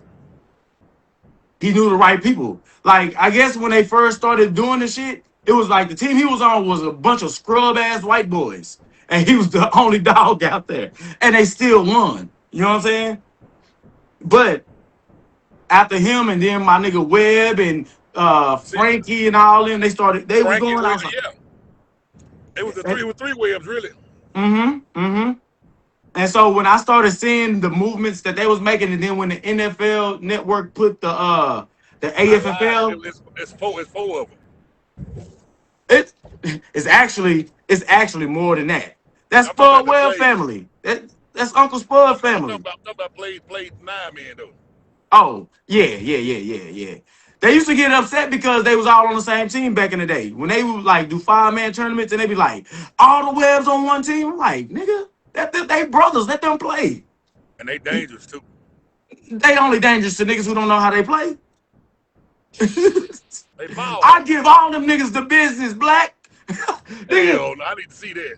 Nigga, I keep it, Black. I keep them ready. I keep it ready. I keep my flags ready. You understand? They trying to bring it back. I got the cleats over here somewhere in the corner. And I'm official. Like a wristband. I'm a referee. I've done everything in flag football, dog. When I seen you mention Dennis, I'm like, damn, he knows some people. Yeah. Dennis had to pay me to be shut up one game. But it wasn't that he was paying me. He taught me a lesson. He was like, Rod, I'll pay your league fees this year if you could just be quiet for one game. And me, I understand in football, that's a team sport. You have to have communication, right? Right. So if I get beat on the backside, I need to yell out to my safety, hey, I'm beat. So he can be aware to catch where I slack off at. So to pay me to be quiet means And that's I have what to Fred rely is on my dangerous. team to make He the can cover. decisions. Fred can cover sideline to sideline. How Mhm. fast his long ass was. But Fred will tell you, nigga, like on my team, I wasn't even put it like this. I wasn't even the best player on my team. I was just the smartest. Because I always looked at like the OGs, like Black, B, Chad. I studied Blackout, but I played with Pat Allen. I played with Played with Blackout. yeah, I played with Black. Yeah, I got a championship with him. I played with Jeff, Little Jeff. I with some players like bro. I've been playing flag football since 2007. I started in a I've been in a while. I always played 9 man. yeah, cause you're a big dude. That 9-man made perfect sense for the big boys because you can still get physical. You know what I'm saying? But since I'm not a big dude, 5-man and 8-man was more for me. You know what I'm saying? But I played quarterback in the big man tournament. But see, the thing is, that's why I love flag football. It don't matter what size you are. If you got it, you just got it. This one quarterback out there, he's a big dude. I forget his name. But that nigga be boogieing. That nigga got his hip moves are crazy. But I was bringing that up to say the reason why the NFL is doing all this shit is because they getting ready to put the flag football on the main stage of the Olympics. So now you're gonna have kids instead of trying to fight to go to the NFL because some of them are not gonna make it. You go over there and play powder puff. You see what I'm saying? Because the thing is flag football is not football per se, like American football, like people think. Some of the rules apply, but nigga, if you don't have no agility, you gonna be fucked. If you ain't got no hand-eye coordination, you gotta be able to run a route in 0.5, man. Mm-hmm. And you got to know how to cover because you got a lot of time. Well, this is the thing. 4, 5, and 8. You really don't have to be all that good. You can just be really athletic. You need to understand fundamentals. Because my quarterback, we had to play for my cousin. My cousin wasn't a great route runner. He didn't have the best hands because he used to play running back. So he was good in short field. But he was agile though. He was agile with it. We'll run a zero route, screen or bubble screen, boom, and just let them go work out.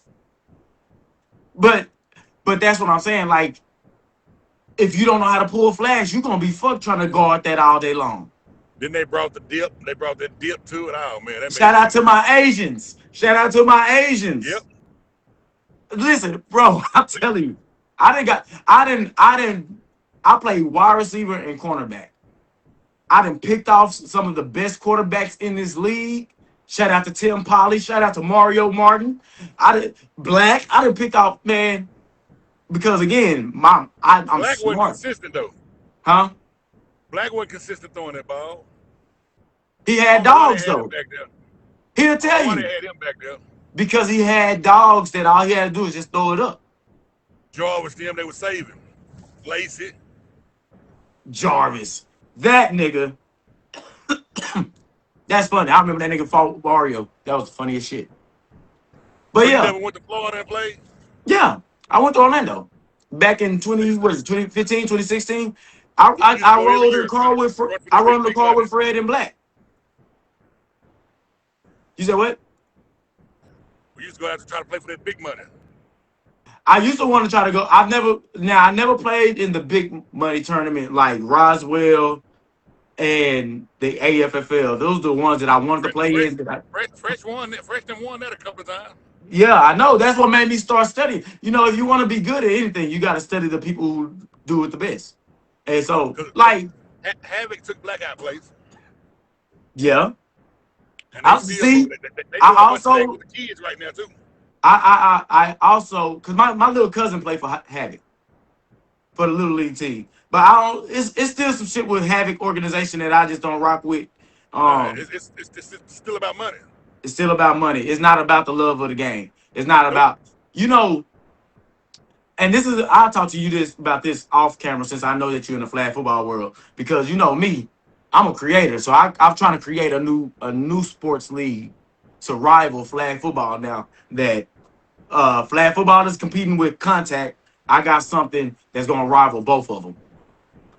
Yeah, they trying to bring Ernest. We've been talking to Fresh and I can't think of his name. The black dude that took it over after Dennis. Damn. Took it over after Dennis, black dude. Yeah, you know, when we left Lancaster and went to Cedar Hill, I just had his name on the tip of my tongue.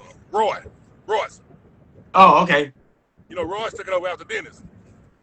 Well, Dennis split it up because Mesquite Let's end up getting that one for Friday nights. But what it was, we used to play at different fields. Yeah. And then I don't know what happened. We started breaking up. I'm like, damn. Bro, this is the thing about flag football and why most of them leagues fail. Niggas be wanting to play for free. Niggas don't want to pay. Like, they don't. Now, like I said, I got a relationship with Dennis. So I studied Dennis. Flag football started dying when they introduced money into it for the tournaments. And then they took it away. Because when they brought money into it, it stopped being for the love of the game, and niggas started teaming up. We didn't have brought out all the goons. I mean, that's why it wasn't fun. I only like boys, the goons, and sometimes Too Cool. Everybody else, like Morris and them, we murdered them. They were ugly. And think about it at that time, bro. K104 had a team out there. 97. It was garbage though. It don't matter if it was garbage. It still got the exposure. We were guaranteed to put up 50 on them. But it was guaranteed but it was guaranteed the radio station was gonna be there every week. And he used to always come out there in that Hummer in his little truck with the K104 on it.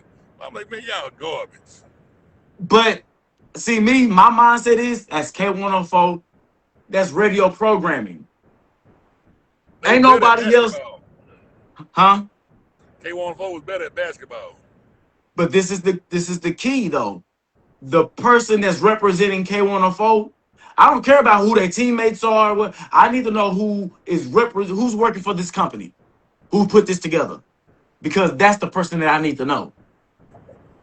You see what I'm saying? If it was still going on, I bet you if I would have got on 18, y'all niggas wouldn't be saying that they was garbage.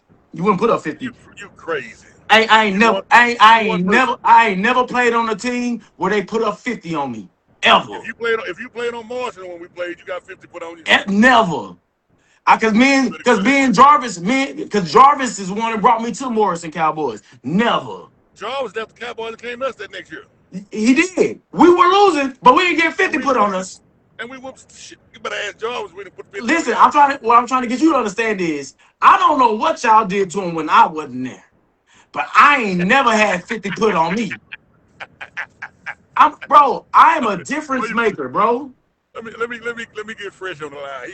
He ain't up yet though. But we put up 50 on it. Everybody did, except the hot boys, the goons, Too Cool. I didn't pick Fresh off with his players.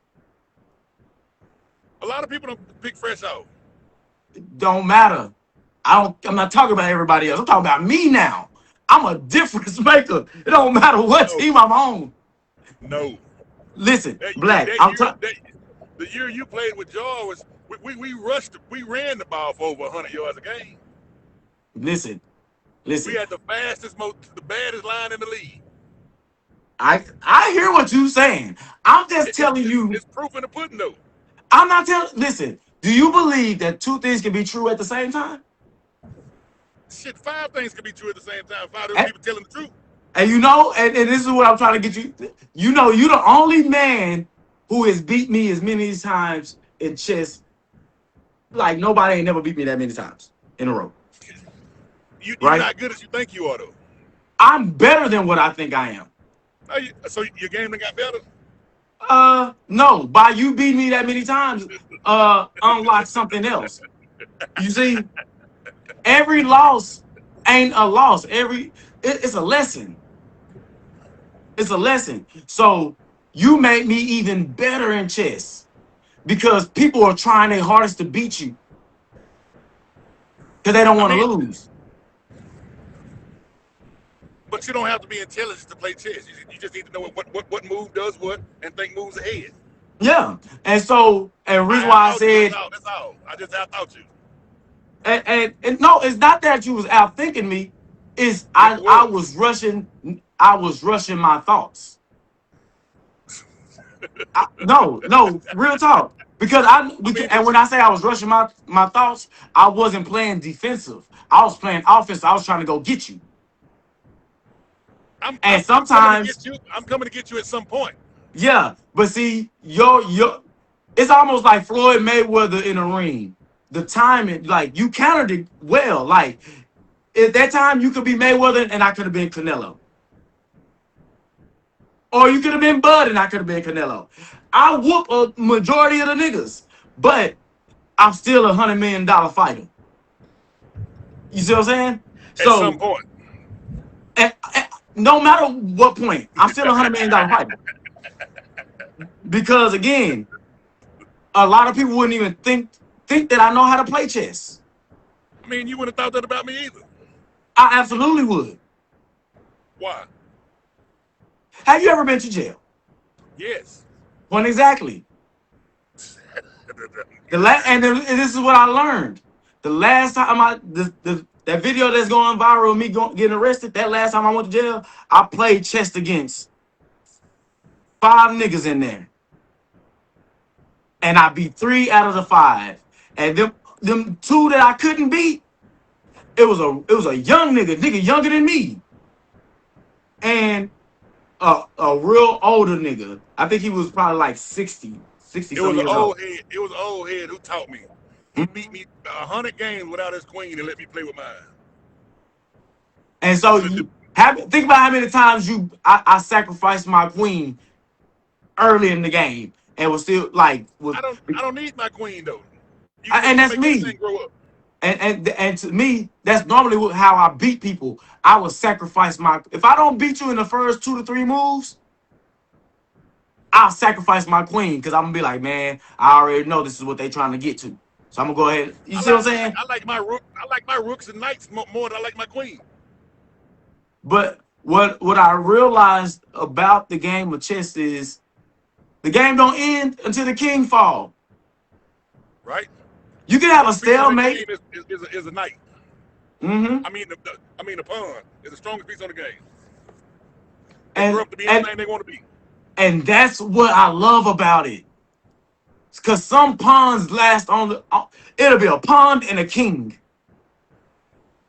And sometimes the pawn to come back but say, I've seen niggas do damage. I be watching like chess masters and shit. But when I say you made me better, bro, if you never lose, how do you winning? I mean, how you know how to win if you ain't never lost? Yeah, you know what I'm saying? You don't know the growth. Like I get better every time I lose. Every time I lose, as long as I don't give up or like quit the game, I get better. I keep getting better, bro. Like, and you can't beat everybody. I mean, I know that. Yeah. But I beat a lot of people. And there's things that I'm good at in life that I'm way better than other niggas. But at the end of the day, it's just a game. You see what I'm saying? I've seen niggas get into full-fledged fights over games. Dominoes, spades. Tonk, chess, checkers, Monopoly. Nigga, video game. I got shot over a video game. So when you beat me, yes, bragging rights, you're gonna always have that over me. I'm like, damn. I can't beat that nigga at that shit. But guess what I can beat him at? Talking this shit on the internet. Nigga, I got 13K. Catch up. No, I'm just bullshit. But I know my strengths and I know my weaknesses. And just because I lost at chess don't mean that it's a weakness. It just means that that man was stronger than me. He, like you said, you outsmarted me. You outthought me every game. I didn't even beat you one time. But I started asking you why you were moving pieces. You didn't understand that. Why move that piece if it ain't protected by nothing? Because sometimes you gotta sacrifice to. You got. You can't go head first to somebody to play. Mm-hmm. I understand that, but again, just like when we got on the spades table, right? Before we played chess, y'all didn't know I knew how to play spades. Well, if you've been locked up, you better learn how to know how to play spades. But see, I've never been locked up for a long period of time. My family, bro, my grandma, like right now to this day, in my grandmama's house across the street in Glendale, right? Even though my grandmother is no longer here, my uncle is in the house now, right? Mondays and between Monday or Tuesday, every week, it's gonna be some spades being played, dominoes being played. It's gonna be a gathering of the family around. You see what I'm saying? Because that's just how we raised. Cards and dominoes with me now. Yes, absolutely. You remember I used to keep my chessboard. My daddy taught me how to play chess when I was a little kid. Like I think he taught you the basics. He did, and then I'm gonna tell you, it's on you to up your game from there. It's crazy because my daddy taught me the basics when I was young. Then when I got to school, when I went to Richardson, bro, when I transferred to the white area, they was teaching us how to play chess in 5th grade. You know what I'm saying? Like teaching us how to do your castling and shit like that. There's a lot of shit. There's a lot of secret moves in chess that I forget how to do because it's been that long. So sometimes I just stick with the basics that I know. It's like riding a bike, Roger. You can't forget it. I know it, but I have to be in rhythm. Do you think you'd have to start over talking shit on Facebook? You said what? You think you'd ever have to start over and talking shit on Facebook? I have. No. You didn't know. No, you didn't have to relearn it. It was there. You just had to open. No, I really did. I'm gonna be honest with you. I really did. 2021. If people remember me, I used to talk a lot like hardcore shit.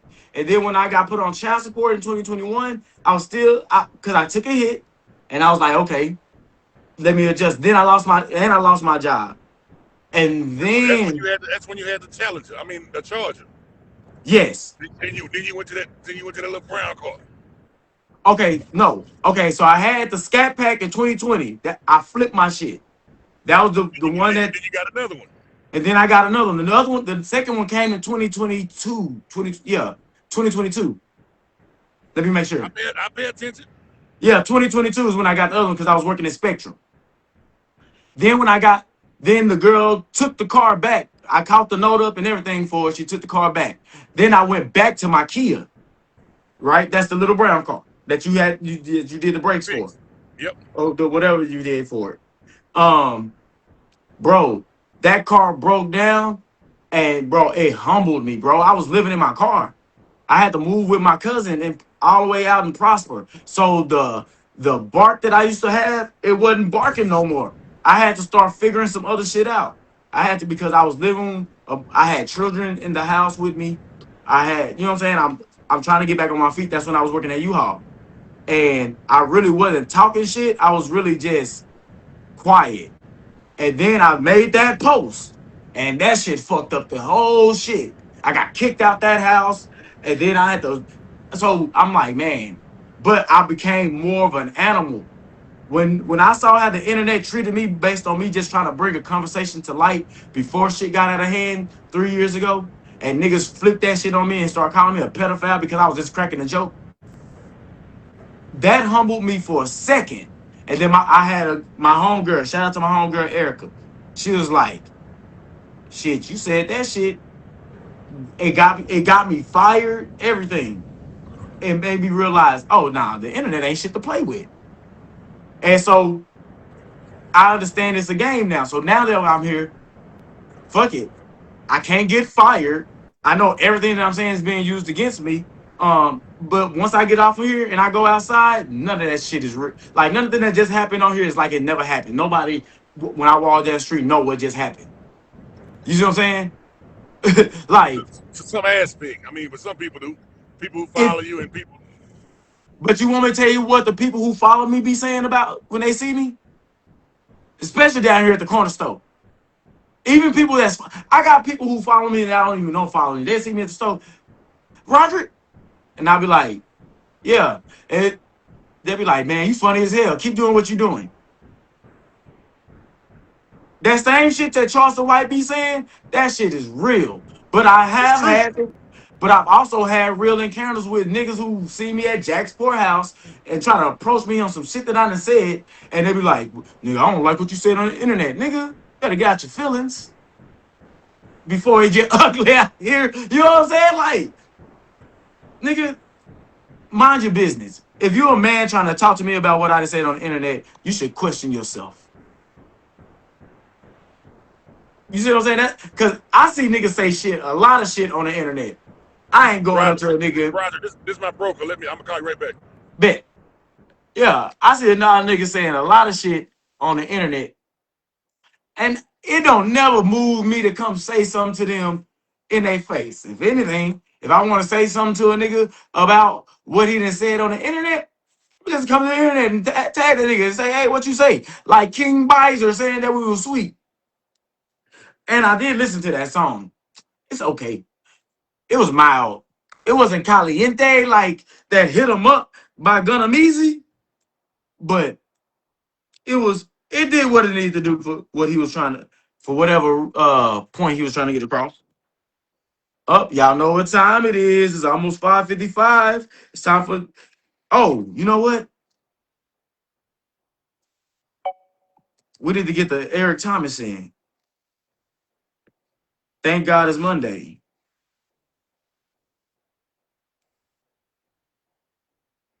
Three hours ago.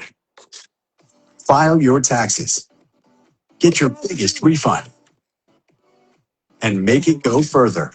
With Credit Karma. Shout out to Black. And I'm about to go in there, not because I'm dope, but I'm about to go because I know exactly what they need. And I asked God after I found out what they needed. I prayed and said, God, give me something great and unsearchable. Give me a mystery that can only come. Say it in a way that only you can say it to them. And then you go, here you go. No, I'm not the goat. I listen to the lamb.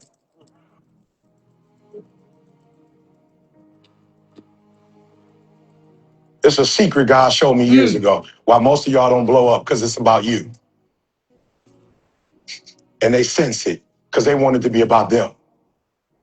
No, when somebody writes you a $10,000 check, they want it to be all about them. In some kind of way, they can tell it's about you. Okay, all right, we about to do some homework. All right, here's what I want you to do. I want you to write down 1 to 10, like a scale of 1 to 10. And as I start talking, I want you to be honest. Listen to me. I want you to be honest with me. Oh, I'm sorry. I want you to be honest with you. Right? Because I want you to be honest about where you are. And then for those of you who become a part of the community, one of the first presentations I'm going to do is walk you through this and how to overcome this. Because some of you got it going on. Like you are a very good speaker, but you're still you're self-absorbed. Okay, all right, let me do it this way because it didn't hit for you. If you think your ability to speak is the basis of success, and Kenny Henderson, what's going on? You're narcissistic. I'm just being real. You're a narcissist. If you think grab the mic, talk, if you think that's about to blow you up, I hear people all the time, E.T., I can't wait to get on the stage with you. I'm already knowing you're not about to be on the stage with me because you're craving to be on the stage with me. You're narcissistic. You're craving to be on the stage. The stage has nothing to do with it. Can I be honest? I just want to be honest with y'all. The last thing that's going to blow you up is speaking. You've been doing a lot of it and you haven't grown. Okay, all right. So this is what I want you to do for me. Okay, this is what I want you to do for me. Before I go here, I'm sorry, this is what I need you to do for me. All right, so, all right, this is what I need you to do for me. I need you to start measuring. She said it earlier for those of you who missed it. She say it again how you said it, say it out loud. About the only reason you listening to it because it's you. And you wouldn't listen to you speak if it wasn't you speaking. You're narcissistic. You think you dope because it's you. You have no way of knowing if you really dope or not. You have no measurement. That's like driving from Detroit to Chicago, and when you get to Gary, you like, I feel like I'm in Chicago. I feel like I'm here. It seems like this is how long it should take. I must be in Chicago.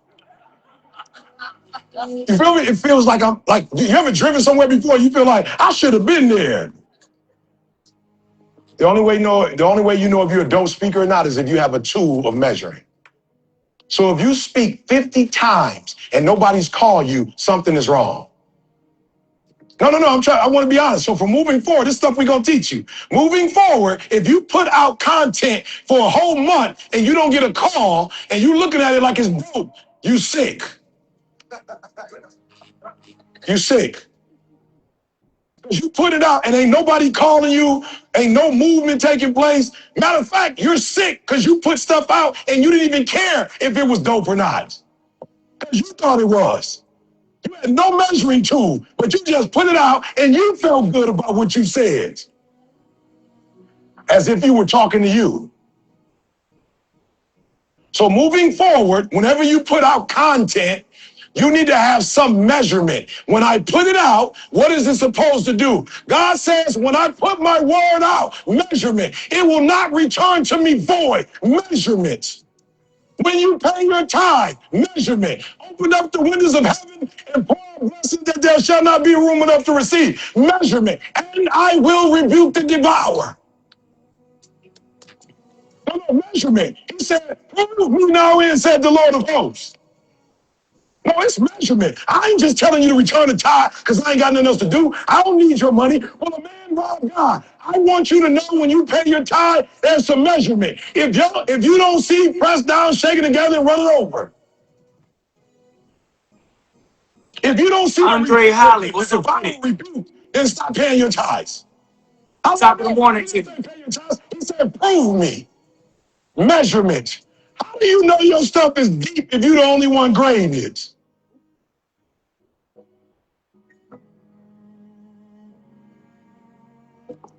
Okay, are we there? I just want to make sure we're there before. Are we there? Yes. No, okay, well, I don't got a lot of time. Are we there? So one of the secrets God showed me years ago is stop being narcissistic when you speak. All right, let me show y'all this real quick. Okay, because you didn't think it was scripture. Do nothing out of selfish ambition or vain conceit, including speaking. Rather, in humility, value others above yourself, even in speaking.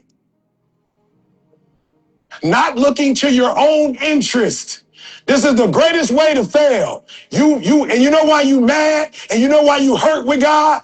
Because you in your own interest, you never even ask God, why you give me this voice? And why you give me this gift? And what you want me to do with it? You mad at God because you told God how you was going to use your stuff for you. And then God didn't do for you what you want. When God says, I created you I formed you in your mama's womb. I made you. You ain't never hear Jesus say, I'm good on that. I ain't healing today. I'm tired. I'm good on the healing, boy. I'm tired. I'm all right. They got the demons. The daughter got demons all in her. Jesus, we need your help. Nah. I'm off for 30. I ain't doing no healing this month. I'm good on the healing. It just take too much out of me. The Bible says his disciples fell asleep. He was hurt. They fell asleep. But you never heard him go, oh, they fell asleep on me, so I'm just going to fall asleep on them. Oh, okay, so I'm praying for them. They don't even pray for me. When I pray for them, I'm out. No, you own that. I didn't put up videos for 6 months, and I ain't seen God do, and I don't know what, and I just want to quit. God has done enough for you already that if he don't do nothing else, you should be doing what he asked you to do. Are you hearing what I'm saying? You got some self-interest. And God said, if you would speak, son, and have no self-interest. Somebody asked me the other day, E, you ain't got no royalties, bro? You've been doing this for 30-some years. You ain't got no royalties? You just giving your stuff out for free? E, they even taking your voice now, and they AI in your voice. You ain't getting nothing for that? E, yeah, I'm getting something for that. Yep. God is taking notes. And God has blessed my marriage, and God has blessed my kids. The money ain't always the only way that God showed that he blessed. Oh, okay, all right, I'm sorry, I'm by myself. All right, so let's go. Not looking to your own interest, but each of you, the interest of others. I just gave you, and when you go back to speak, you're not about to go take no gigs that got nothing to do with you.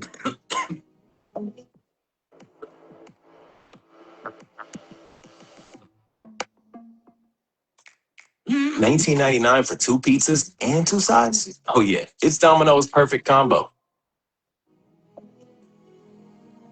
All right, let's get ready. All right. A narcissistic speaker is one who primarily who's primarily absorbed in their own style. Promise you, I remember when I started preaching, God said, do me a favor, son. When you preach, take your shoes off. All right, cool, God. Taking my shoes off. People hit me. You got your shoes off. God said, do me a favor. When you go speak, listen to me, y'all. I do have a little money. As a matter of fact, I'm not even going to lie to y'all. Like, I was like, okay, I'm going to lose a certain amount of weight. And I bought like this Louis deep shirt about 2-3 months. No, maybe about 6 years, maybe a year ago. I bought it, could fit it. And then 3 months later, I couldn't fit it. And so I could fit it now. And I brought it with me. And God said, do me a favor, son. Don't wear no Louis shirt when you speak. Not you. There's nothing wrong with Louis, but that's not our brand. That's not you and I's agreement. There's nothing wrong with designer clothes. For some of you, you need to dress up. You need to wear. That's your thing. This is how Sally told you. This is how I was. So I was switching up. And God said, don't wear that. Just wear UOU, because that's when y'all got the New York Times best up. Wear that. Okay, wear them shoes you got from Nike. Wear them old.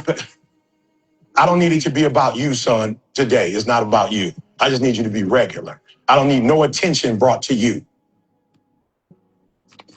Okay, all right. They're absorbed with their own style, with their own voice, their own satisfaction with how they present. They might inadvertently prioritize their own ego or thrill of performing over really understanding the meeting needs of their audience. So here's what I want y'all to do for me. I want y'all to make sure that you ain't on you, that when you speak, that the only person you care about is your who? Audience. A narcissistic speaker is essentially a good communicator who reached a plateau because they become more fixated on their own persona, their own delivery, and their own personal gratification on the evolving demands and interests of their audience.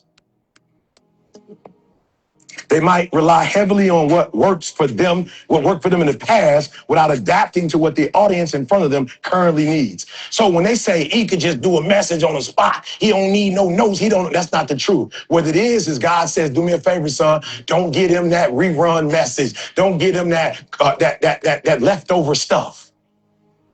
Every time you go, I want you to spend time with them. I want you to pay attention to them, and I'm going to give you a fresh word for them. It's not me. It's God saying, I know my babies. They don't need that stuff you said last week. The stuff that you like to say, the stuff you feel comfortable with saying, the way you like to say it. No, I don't even want you today just doing the passion boy. I want you to teach a little bit more. Why? Because I'm God and I know what they need. Okay, all right, I'm sorry. All right, okay, I'm sorry. All right, let's go. All right, I'm sorry. 1 to 10, you writing it down. 1 to 10, you write it down. And ultimately, they can limit new opportunities and growth because the focus is still a little too bit inwardly rather than outwardly. Okay, all right, so y'all ready? So here's what I want you to do. Write this down. So the first shift I want you to make is I want you to practice radical listening. Step number 1. Don't come into place doing all that talking. Somebody take a guess. What gig is this I'm about to do next week? What gig is this? Say it again. Chick-fil-A. Brandon, how long am I speaking for Chick-fil-A? 10 minutes. How many meetings did I have with them? Just with corporate 3. How long were we on the call? 45. Y'all just going straight on stage. With what? I'm just saying, like, if you ain't talked to them and know what they need, what are you doing? What are you going on stage doing? You? And then you hurt. You hurt when you don't get another call back. You hurt when they don't refer you. But you narcissistic. You went on stage and talk about what you've been studying, what you feeling, what you good at. Your testimony. Sister Jenkins, is that what it was? Sister Jenkins? You want some Sister Jenkins stuff. That's a 10-minute message. I'm the best in the game. And I still spent 3 sessions, 45. Did you hear the second thing he said I did? After I talked to corporate, did you hear who he said I talked to? Store owners, multiple. I didn't tell him. A couple other people called me. I talked to the store owners for hours because I can't possibly deliver a message to you when I don't know who you are. The secret, number one, I told you, stop focusing on speaking. And the number one thing you need to do is become a radical. Because there's a difference between listening. You just sitting there and listening. You ain't taking nothing nobody saying it. You can't wait for them to finish talking so you can start talking. Radical listening. And I'm about to go in there and murder them. Not because I'm dope, but I'm about to go murder them because I know exactly what they need. And I asked God after I found out what they needed. I prayed and said, God, give me something great and unsearchable. Give me a mystery that can only come. Say it in a way that only you can say it to them. And then you go, here to go. No, I'm not the goat. I listen to the lamb.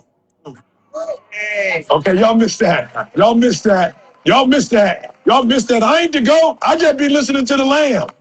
And do exactly what the lamb tell me to do, and I don't try to bring none of my stuff in. God showed me this years ago. That text hit me years ago when I first started speaking. Think not on the things of thine own.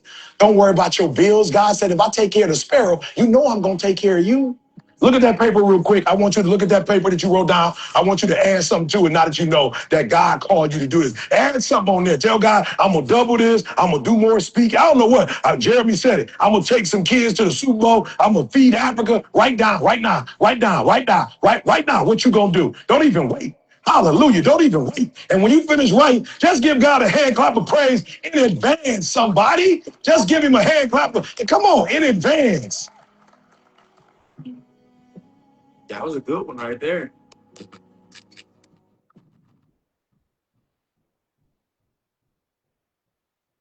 Oh, Sniznattle bag.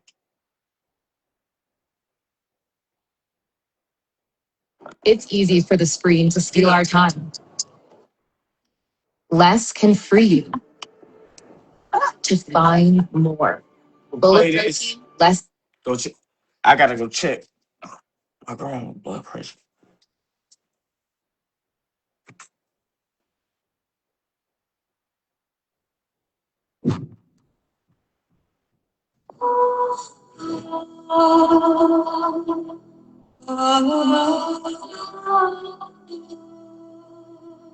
I took my pain. I took my pain and I turned my pain into an ascension program. I took my pain and turned it into a career. I took my pain and turned it into a 4-year degree. I took my pain and turned it into a master's degree. I took my pain and turned it into a PhD. Listen to me. I cannot stop what happens to me, but I can dictate how I respond. So I took my pain. I became an international speaker. I took my pain and got a passport. If you look at my passport, it's stamped all over the world. I took my pain. I let my pain turn me into my passion and my purpose. I need you to do me a huge favor. Just write it down. You'll get to it later. I just need you to identify what your pain is. And then I need you to ask yourself what you're going to do about it. Are you going to let your pain break? Look, I'm not the only person who's been homeless, but a lot of guys who are homeless didn't turn into this. They had the choice to do it. You have a choice how you respond to your pain. And some of you in this room, for real, I'm just going to be honest with you, you got to get over, like you're getting wimpy on me. You're getting soft on me. You are not the only person that's been through a divorce, boo. Get over it. You're not the first one. You won't be the last one. You can turn that divorce into something. You're not the first one to you're not the first one to lose your promotion and get fired. You're not the first one. You're not the first one. You're not the first one they let go of. You won't be the last one. The question is, what you going to do about it? You're not the first one. You're not the first one. When my wife had 7 lesions on her brain, we did not complain. We did not cry. We did not give up. We did not give in. She won't be the first person ever diagnosed with lesions on her brain. She won't be. But she will be one of the ones who did not have a defeatist attitude. She will be one of the ones that will smile through it. She will be one of the ones that will still work through it. She will be one of the ones that still travels the world. She still will be one of the ones that encourages and trains other women. She is not the only one who has had a chronic illness, but she will not let it break her. And the problem with some of you in this room, you will never be great. Because every time you go through pain, every time you go through a problem, every time you go through discouragement, you give up and you quit, and you do not understand that at the end of pain is your millions. At the end of pain is your reward. At the end of pain is your productivity. At the end of pain is your promise. So do me a favor, stop crying about it and use your energy to get through it and get on the other side of it. So I want you to look at your pain. Write it down. Don't be afraid. Write it down. Write down that thing. Oh, I got to get past this. I can't get past this. I can't get past the fact that my parents loved my brother better than me. They thought he was smart and I wasn't. I was a troublemaker. I need you to get past it. Glenn will tell you that this business is about professional development. Oh, I'm gonna say it again. This business is not about being the smartest. If it was about being the smartest, Glenn, you might still be where you are, but I wouldn't be where I am. Your catch number 2. I'm showing you catch number. Okay, catch it. Pain. Recycle your pain. You can decide the shape, the form. You can decide the product that comes from your pain. And so we transition now. We transition. What makes ET ET? You've heard me say it before. You've heard me say it before. I said both. My mother was 17 years old when she got pregnant. I never had a mentor to help me in this business, ever. Nobody paid for me. I didn't have a sponsor. My biological father didn't come into my life until I was 30 years old. Took me 12 long years to get a 4-year degree. You've heard me say it. There are kids who grew up in privileged, affluent neighborhoods who will run circles around me on tests, who will run circles around me in the classroom. But guess what? We ain't in the classroom no more.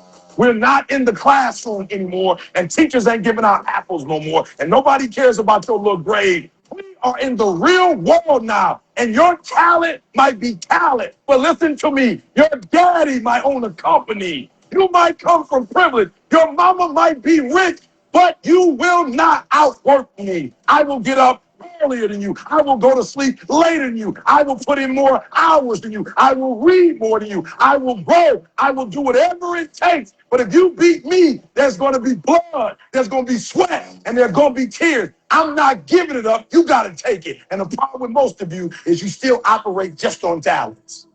And effort beats talent every single day. I don't hire kids who graduated top of their class. I don't know if they can go through another night. I want the guy who struggled. I want the guy that failed and could still get back up again. Your problem is your pain has identified you. Your pain has weakened you. Your pain has destroyed you. And some of you, as long as it's a perfect day, you operate in excellence. But as soon as the circumstances change, you quit. You give up. E.T., what's going? You told me, E.T., that if I wanted it as bad as I want to breathe, well, I wanted it as bad. You wanted it for 3 months. Not long enough. 6 months. That's not long enough. No, read the story. All right. Y'all know what time it is. Boss. We gotta get to the 555 mantra. Get that shit off the screen. Get that shit off the screen. Close out Facebook, close out Messenger. Shuno, you know. Suno, you know.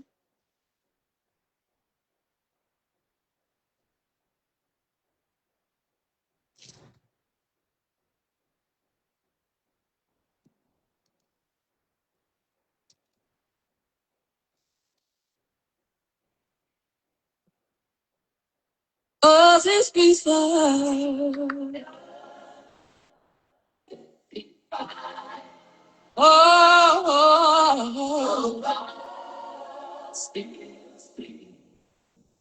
Oh, because every second you snooze, somebody else builds. Wake up. Alarm hit. Still dark, still quiet. Ain't no cheerleader for the right. You ever purple cones and tie dye? That's what becoming feels like sacrifice. They dream, I grind. They scroll, I climb. They wait for signs. I make mine. Discipline's a drug the week came by. Up before the light. Up before the light. Up before the north. Tips the sky. I'm moving silent. Here by design. At 5:55, I'm alive. I'm alive. I'm that 1%. I'm that proof. All goes, I'm the truth. No sleep, no excuse. 5:55, you know it proof. Ain't no boss catching me to go get it. My hunger's my alarm, I don't forget it. Sweat turn scripture, pain turn proof. Every loss was tuition in the school of truth. You can't fake early, you can't bluff grind. I know then you read the fine time. Most want the crown, but feel the crown. I want the process, I want it all. Oh, even the dark got a bow to the light. And he's waiting on time for the night, for the night, for the night. Sky inside, behind time. 55, I'm alive. 1% mentality, strategy, audience, this mastery. You don't want the best, you gotta do what the best do. Every sunrise, a covenant.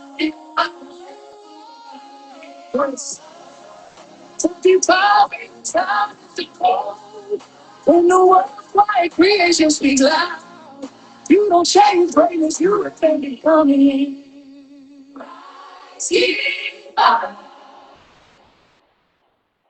55.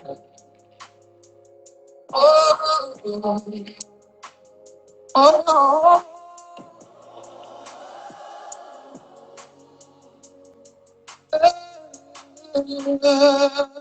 One down, on the go.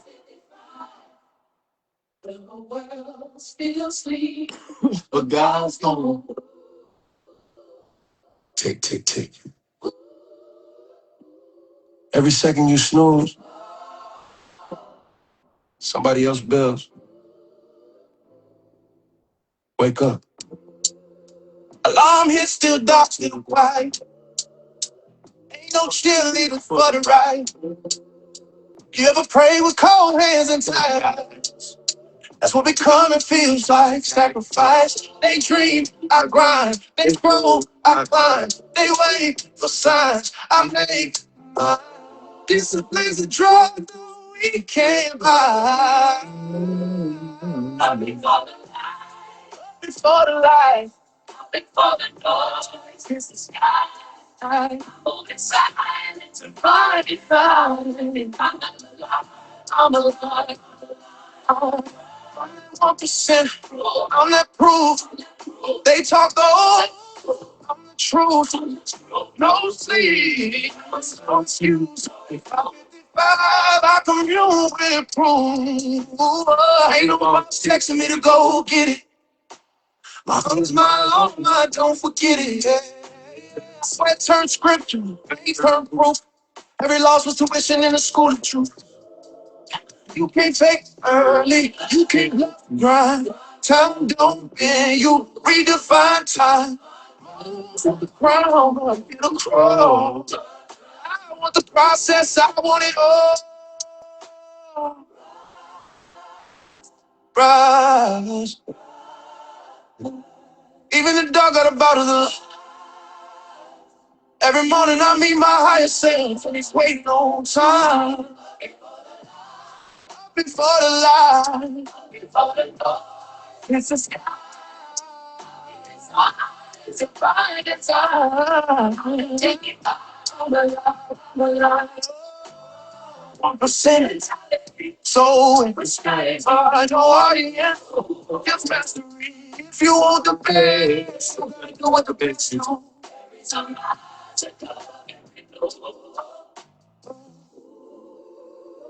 5:55 ain't a time.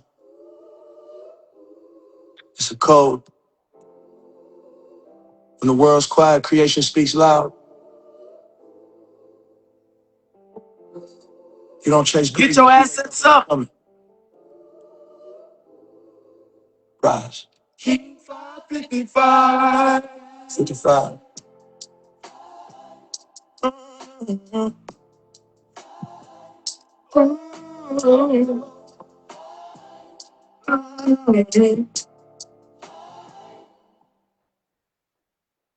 Hi. Your Mark here. assets up. Look, I know payroll has gotten complicated, but with UKG, it's sweet. No, read the story. It took me 18 years before you found out who I was. 18 years.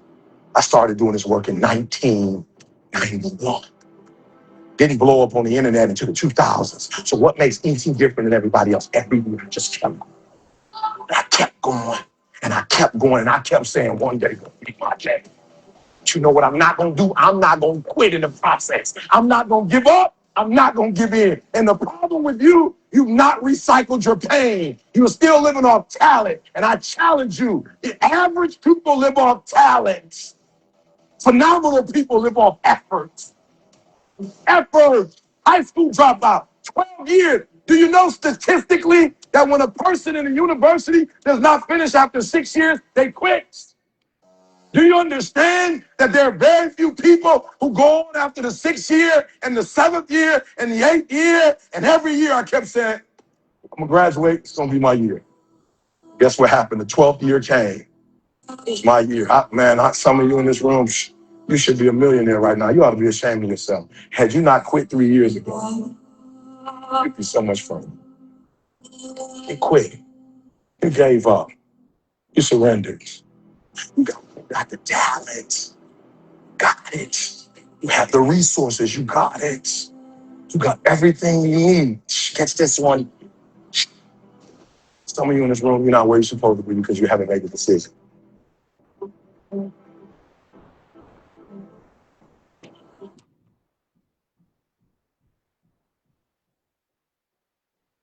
Y'all, you at the bottom. The enemy got you at the bottom, acting like you at the top.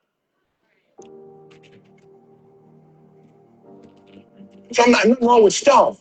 Why you worshiping stuff and posting it? Can I get some personal development stuff on? Can I see you growing in your house? Can I see you and your wife, you and your kid? Why always can you just be honest with me about some of the hell you're going through? Willie Moe, when you put the picture up and you was crying, I was like, praise God. When's some other man who's showing all this stuff, all these guys coming out, the Louis 10 bag? Why do I care about 10 bag? That ain't about to do nothing for my life and my soul. Why you keep showing me your car and your stuff? You might really be there. Can you show me how you got there? Without putting a price tag, can you show me how you got there? Without turning it into a program and selling me a program, and you only giving me the piece of the doggone program, you ain't even really giving me the real. Can you stop manipulating me and just tell me the truth like God bless you? Can you bless me like God bless you? Why everything got to be attached to money? Why? Because Let's go. So the first one, I just want you to see where you are. And be real if you can flip this joker. But trust me when I tell you, when you get to the top, they all gonna be coming. And why? Because when you get to the top, you start elevating past them. So the people that just own money, you can pass them up. The people who just own security and finances, you can pass them up. The people who just want to be down, they just want to be below, they want to just be in the crew, they just want. You know how many people I said no to? Because I know they would give me a great opportunity, and I know they would give me a lot of money, but they would take me off track.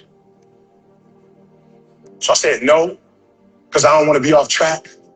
Phil, let's go. Come on, I'm sorry, y'all. Let's go. All right, we're going to walk you through this. I'm trying to be nice and walk through this. All right, so I got to ask you a question. Who's your bully and why? I want you to think about it right now. Who's your bully? Who are the people in your life that's bullying you? We're going to stop it today. They bullying you. All right, guys. I want you to think about it for real. Write that down. Who's your bully?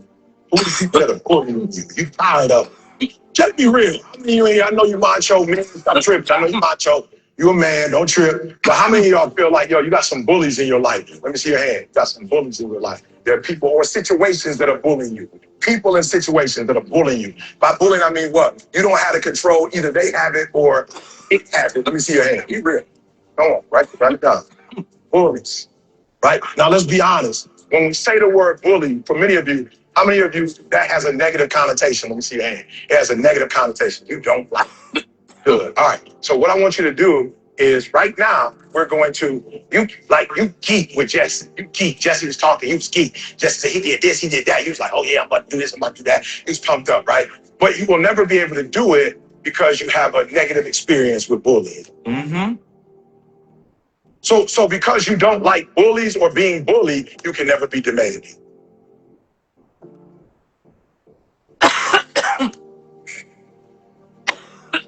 So we got to fix this.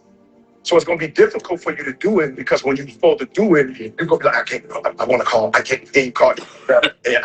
So you can't be demanding because somebody was demanding to you and you don't like the way that feels. So now you're not going to be demanding.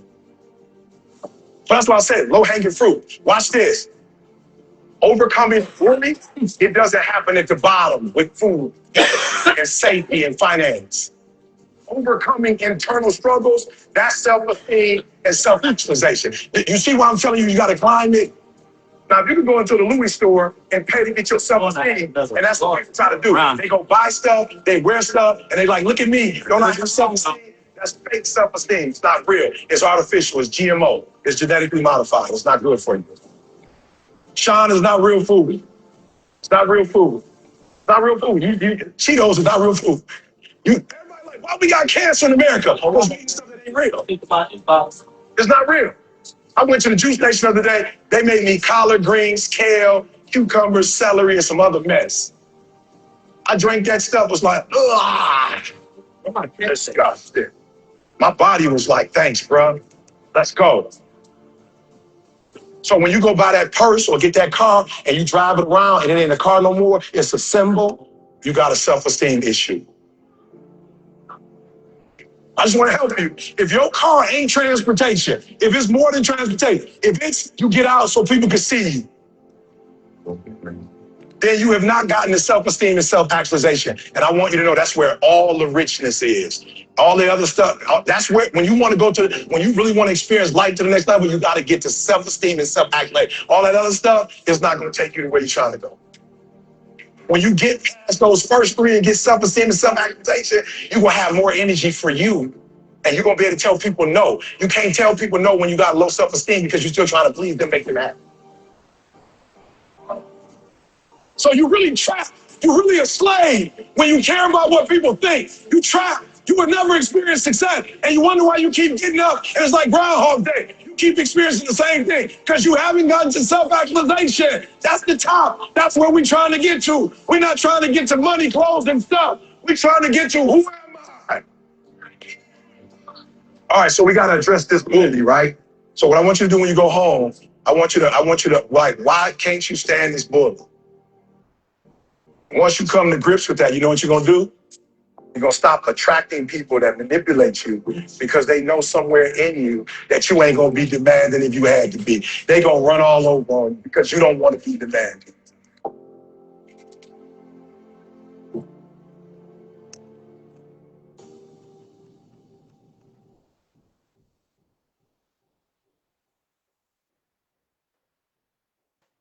I got an hour. See the store open. You got to put it through. I got to make Hurry in to the Nissan now to Pickering Road, Pathfinder. Store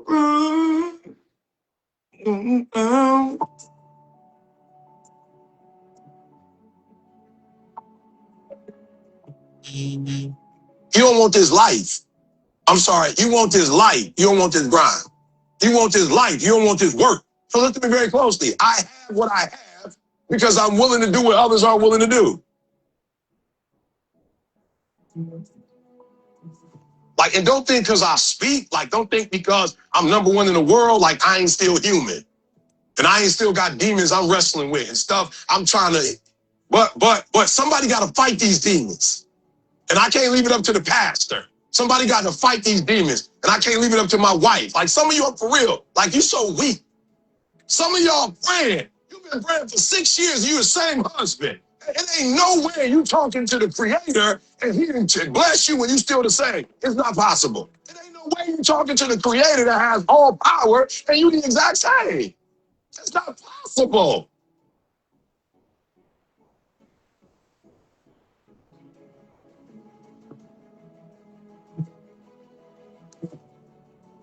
Some of y'all want to be D's. You want to masquerade like D's because you want to be a boss. You want to be, look, no, you're not a boss. You just bossy. You ain't no boss. You just bossy. You know, real boss, a real boss, they don't talk about their boss. But when the fire comes, they go in on the sneak tip and they go in and rescue stuff, pull stuff out. You hear what I'm saying? So I had to get out of my emotions, right? I was in my emotion. And I had to go like, all right, leave that to C. C make all the decisions. All right, E, from now on, all you worry about is the experience. When people walk in, that's your job. When we get on the phone, make sure you're on the phone. Now, C's a leader. I'm a shepherd. So if you're an I, write it down. You're a shepherd. You're not a leader in the sense of results, but you are a shepherd in that you get results through people. So when you're a shepherd, you got to come at it a little different. Shepherds are different. Shepherds are still leaders, but shepherding is different than leading. Does that make sense? A Hitler is a leader. Martin Luther King is a shepherd. Winston Churchill is a leader. Mother Teresa is a shepherd. The difference. They lead differently. And so for all my eyes, I want you to look up a book. It's called A Shepherd's Look at the 23rd Psalms. I want you to take a look at that book. All my eyes, I want you to take a look at that book. A Shepherd's Look at the 23rd Psalms. Now watch this. If you're dealing with somebody and they met you for the first time, when they're in a relationship with you, and you gregarious, and then something happened in the relationship, and you go all the way down to poise, like that's the difference. And so a lot of you be tripping, like, why people tripping on me when I get mad or when I go, because they don't know who you are. You like night and day. You so emotional that when you're doing good, you're giving them 100%. Then when you go down, you're giving them about 60%. That's a different person. A 99 is passing the class with flying colors. A 60 is you failing. And what I didn't realize is I got programmed that day. Now, that day in of itself didn't have to program me, but for whatever reason, I wasn't aware of what happened. So when things changed between me and my mom that day, it's like whenever I'm doing well, I'm like, let's go. But when I'm not, I withdraw. So now me and CJ getting into it, and we're not agreeing on stuff. And all of a sudden, I go from me and C hollering at each other to me withdrawing. Like, I'm talking about, I was grown. I remember being grown. I remember one time I was in Orlando on the phone talking to my mom, pacing back and forth in the hallway, and we getting into it. And guess what? When we would get into it, it would get so heated that we would hang up on each other, and then we wouldn't talk for about a month. So that's how I used to, like, that was my, whatever. And it probably be quiet as kept. I have to ask my mom, but she probably, her mom probably did it. Right? So that's what I picked up. So I didn't know it. I wasn't aware of it. But when me and C would go whatever, I would do this right here. Didn't even realize I was doing it. So I was doing it in my relationship with C because I didn't heal with my mom. At that particular time, I didn't. I would do it with my wife. I was doing it with everybody. Right? And so I had to realize, like, yo, E, just because you get into it with somebody, y'all can still talk. But me and my mom, when we would talk, I'm talking about when, like, we didn't agree with each other, especially when I found out that, like, yo, you didn't tell me who my mom was like, I was going to tell you. So she probably would have, but I was 12. And I'm not saying I was right, but the way I internalized it, I'm very what? Come on, I'm very what? So I took it like, oh, so you just weren't going to tell me? Like, I never like, now we grown, I've talked. My mom explained to me, like, yo, you was a child. You know what I'm saying? Like, you was a child. You had no way of understanding, like, this, that, but you 12 years old, you ain't putting all no pieces together. You're not doing that. I'm emotional. Now, had I been a C, I probably would have sat down with my mom and been like, you know what, let's try to talk this through. For real, because that's what a C is going to do. They want a reason. An S want a reason. I'm an I. I'm just emotional. Like, oh, you lied to me. I'm ghost. Like, oh, you lied to me. I'm out. Oh, so you screaming and hollering at me because you're like, I'm out. Right? So we would just go back and forth and back and forth. So listen to me very closely. Like that. You are a superhero, but you also a villain. The things that make you strong also make you weak. So I want y'all to do me a huge favor. This is not about coming to some conference and going, I know some stuff. This is about going home and transforming your life.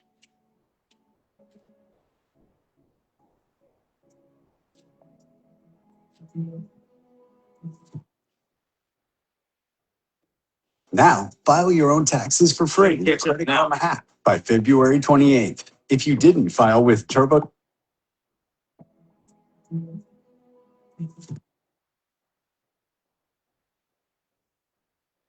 Your DNA, your genetic information is in your dreams.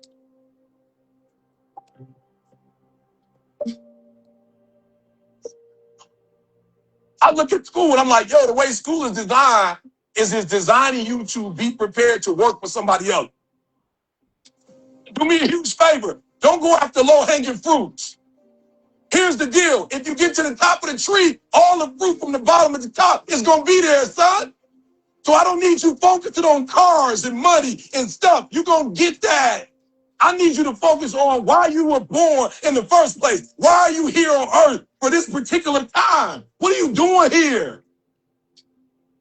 There are those of you in this room, you spend a majority of your life doing what other people want you to do. You don't even know who you are. And so even what you're doing, you're not doing at 120% because you're doing what somebody else wants you to do. You're not good enough to beat somebody else.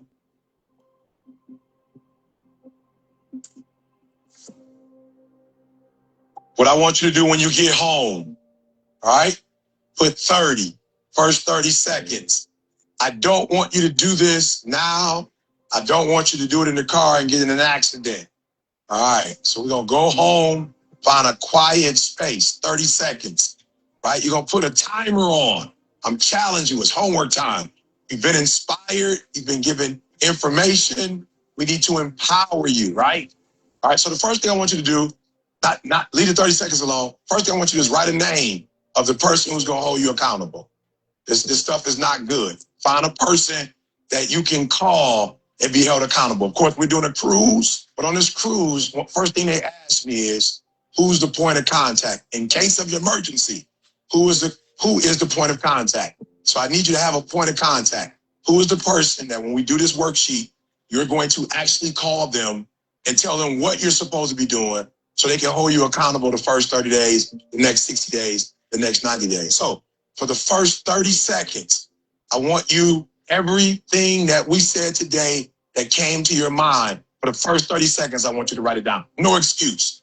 Put the clock on, 30 seconds. The reason why I'm not giving you 5 minutes, because if it came up in the first 30 seconds, it must be what? Important. It must be important to you. So a lot of stuff was said. You don't need all of it. For 30 seconds, I want you to write down everything that comes to your mind. 30 seconds, right? 30 seconds. Now, after that 30 seconds, guys, right, we're going to take 30 minutes, all right? We're going to take 30 minutes. And at 30 minutes, I want you to check your motives. And nobody's watching. Be real. If you're just trying to make money, write it down. That's it. You just like, I just want a car. I just want a house. I just want to pay off my bill. Just write it down. Write your motives down. We got 30 minutes, 4 things. The first one is motives. You're writing your motives down. I don't care how pure your motives are. In that 30 minutes, I want you to add a pure motive to it. A pure motive. So for me, it was, I don't want my children to go through what I went through in terms of my father. Now it's the Nobel Prize. So once I got that one, I didn't stop. Now the next one is the Nobel Prize. Because I have to keep writing something down. Now, I didn't say more money. I didn't say a bigger house. I went to the next level of what I was doing. So that next level. So then after I said Nobel Prize, I said, okay, E, you can't win the Nobel Prize in 8 things. You got to pick something. What is it going to be? I said the school system. So every city I go into, when I finish doing my work, we're going to hit a school. I need you to write something down. So if you pay off your student loan, good. But then we're going to take it to another level. All right? The second one is, I want you to write down in that 30 minutes, give yourself a time frame. You're coming out. I don't want you overthinking this thing. I want you to ask yourself, how do I measure myself? Who do I use? Is there another speaker? Is there somebody else in a different industry? Like, how do I measure myself? So I run 6 out of 7 days, 7 out of 7 days, I try to run and do this like mountain climbing thing that I do. After I finish, I get on the scale. So anytime I run, now when I don't work out, I don't do what? It don't make sense. For real, some of y'all on the scale, you ain't doing nothing. What would you get on the scale for? You feel me? Like, you measure yourself today? Nope. Why not? I didn't work out. I'm already knowing I'm gonna be chunkier. I'm for real. Like, why get on the scale? So I need you to, what do you measure yourself by? Who's the person?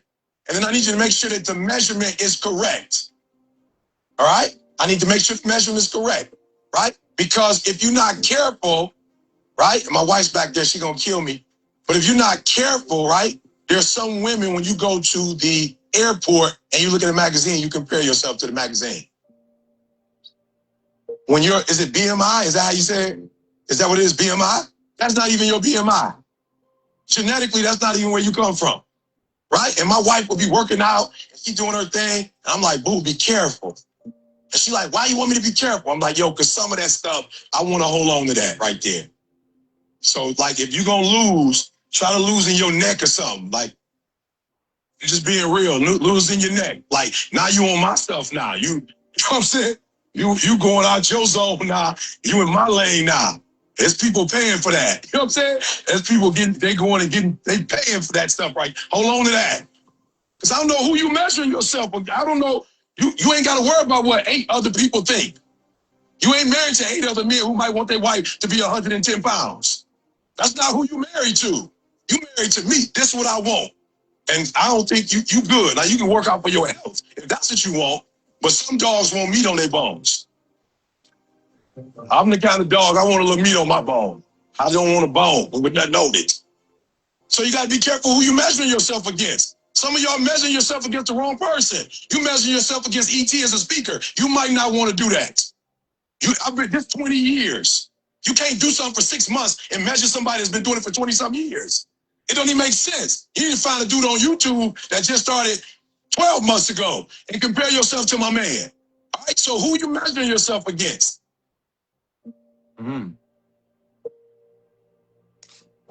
On that note, I'm going to go in the house. I'm going to take me a brief intermission. We will return. I got to return with some more bars or something. But y'all go be great. Go be guys and goddesses. I appreciate Black coming through for the conversation. One of these lunches has a lover's favorite. The other has a sunflower butter you pack with Until next time. You do your best to help them avoid food allergens, but accidents can still happen. Xolair is an FDA-approved injection proven to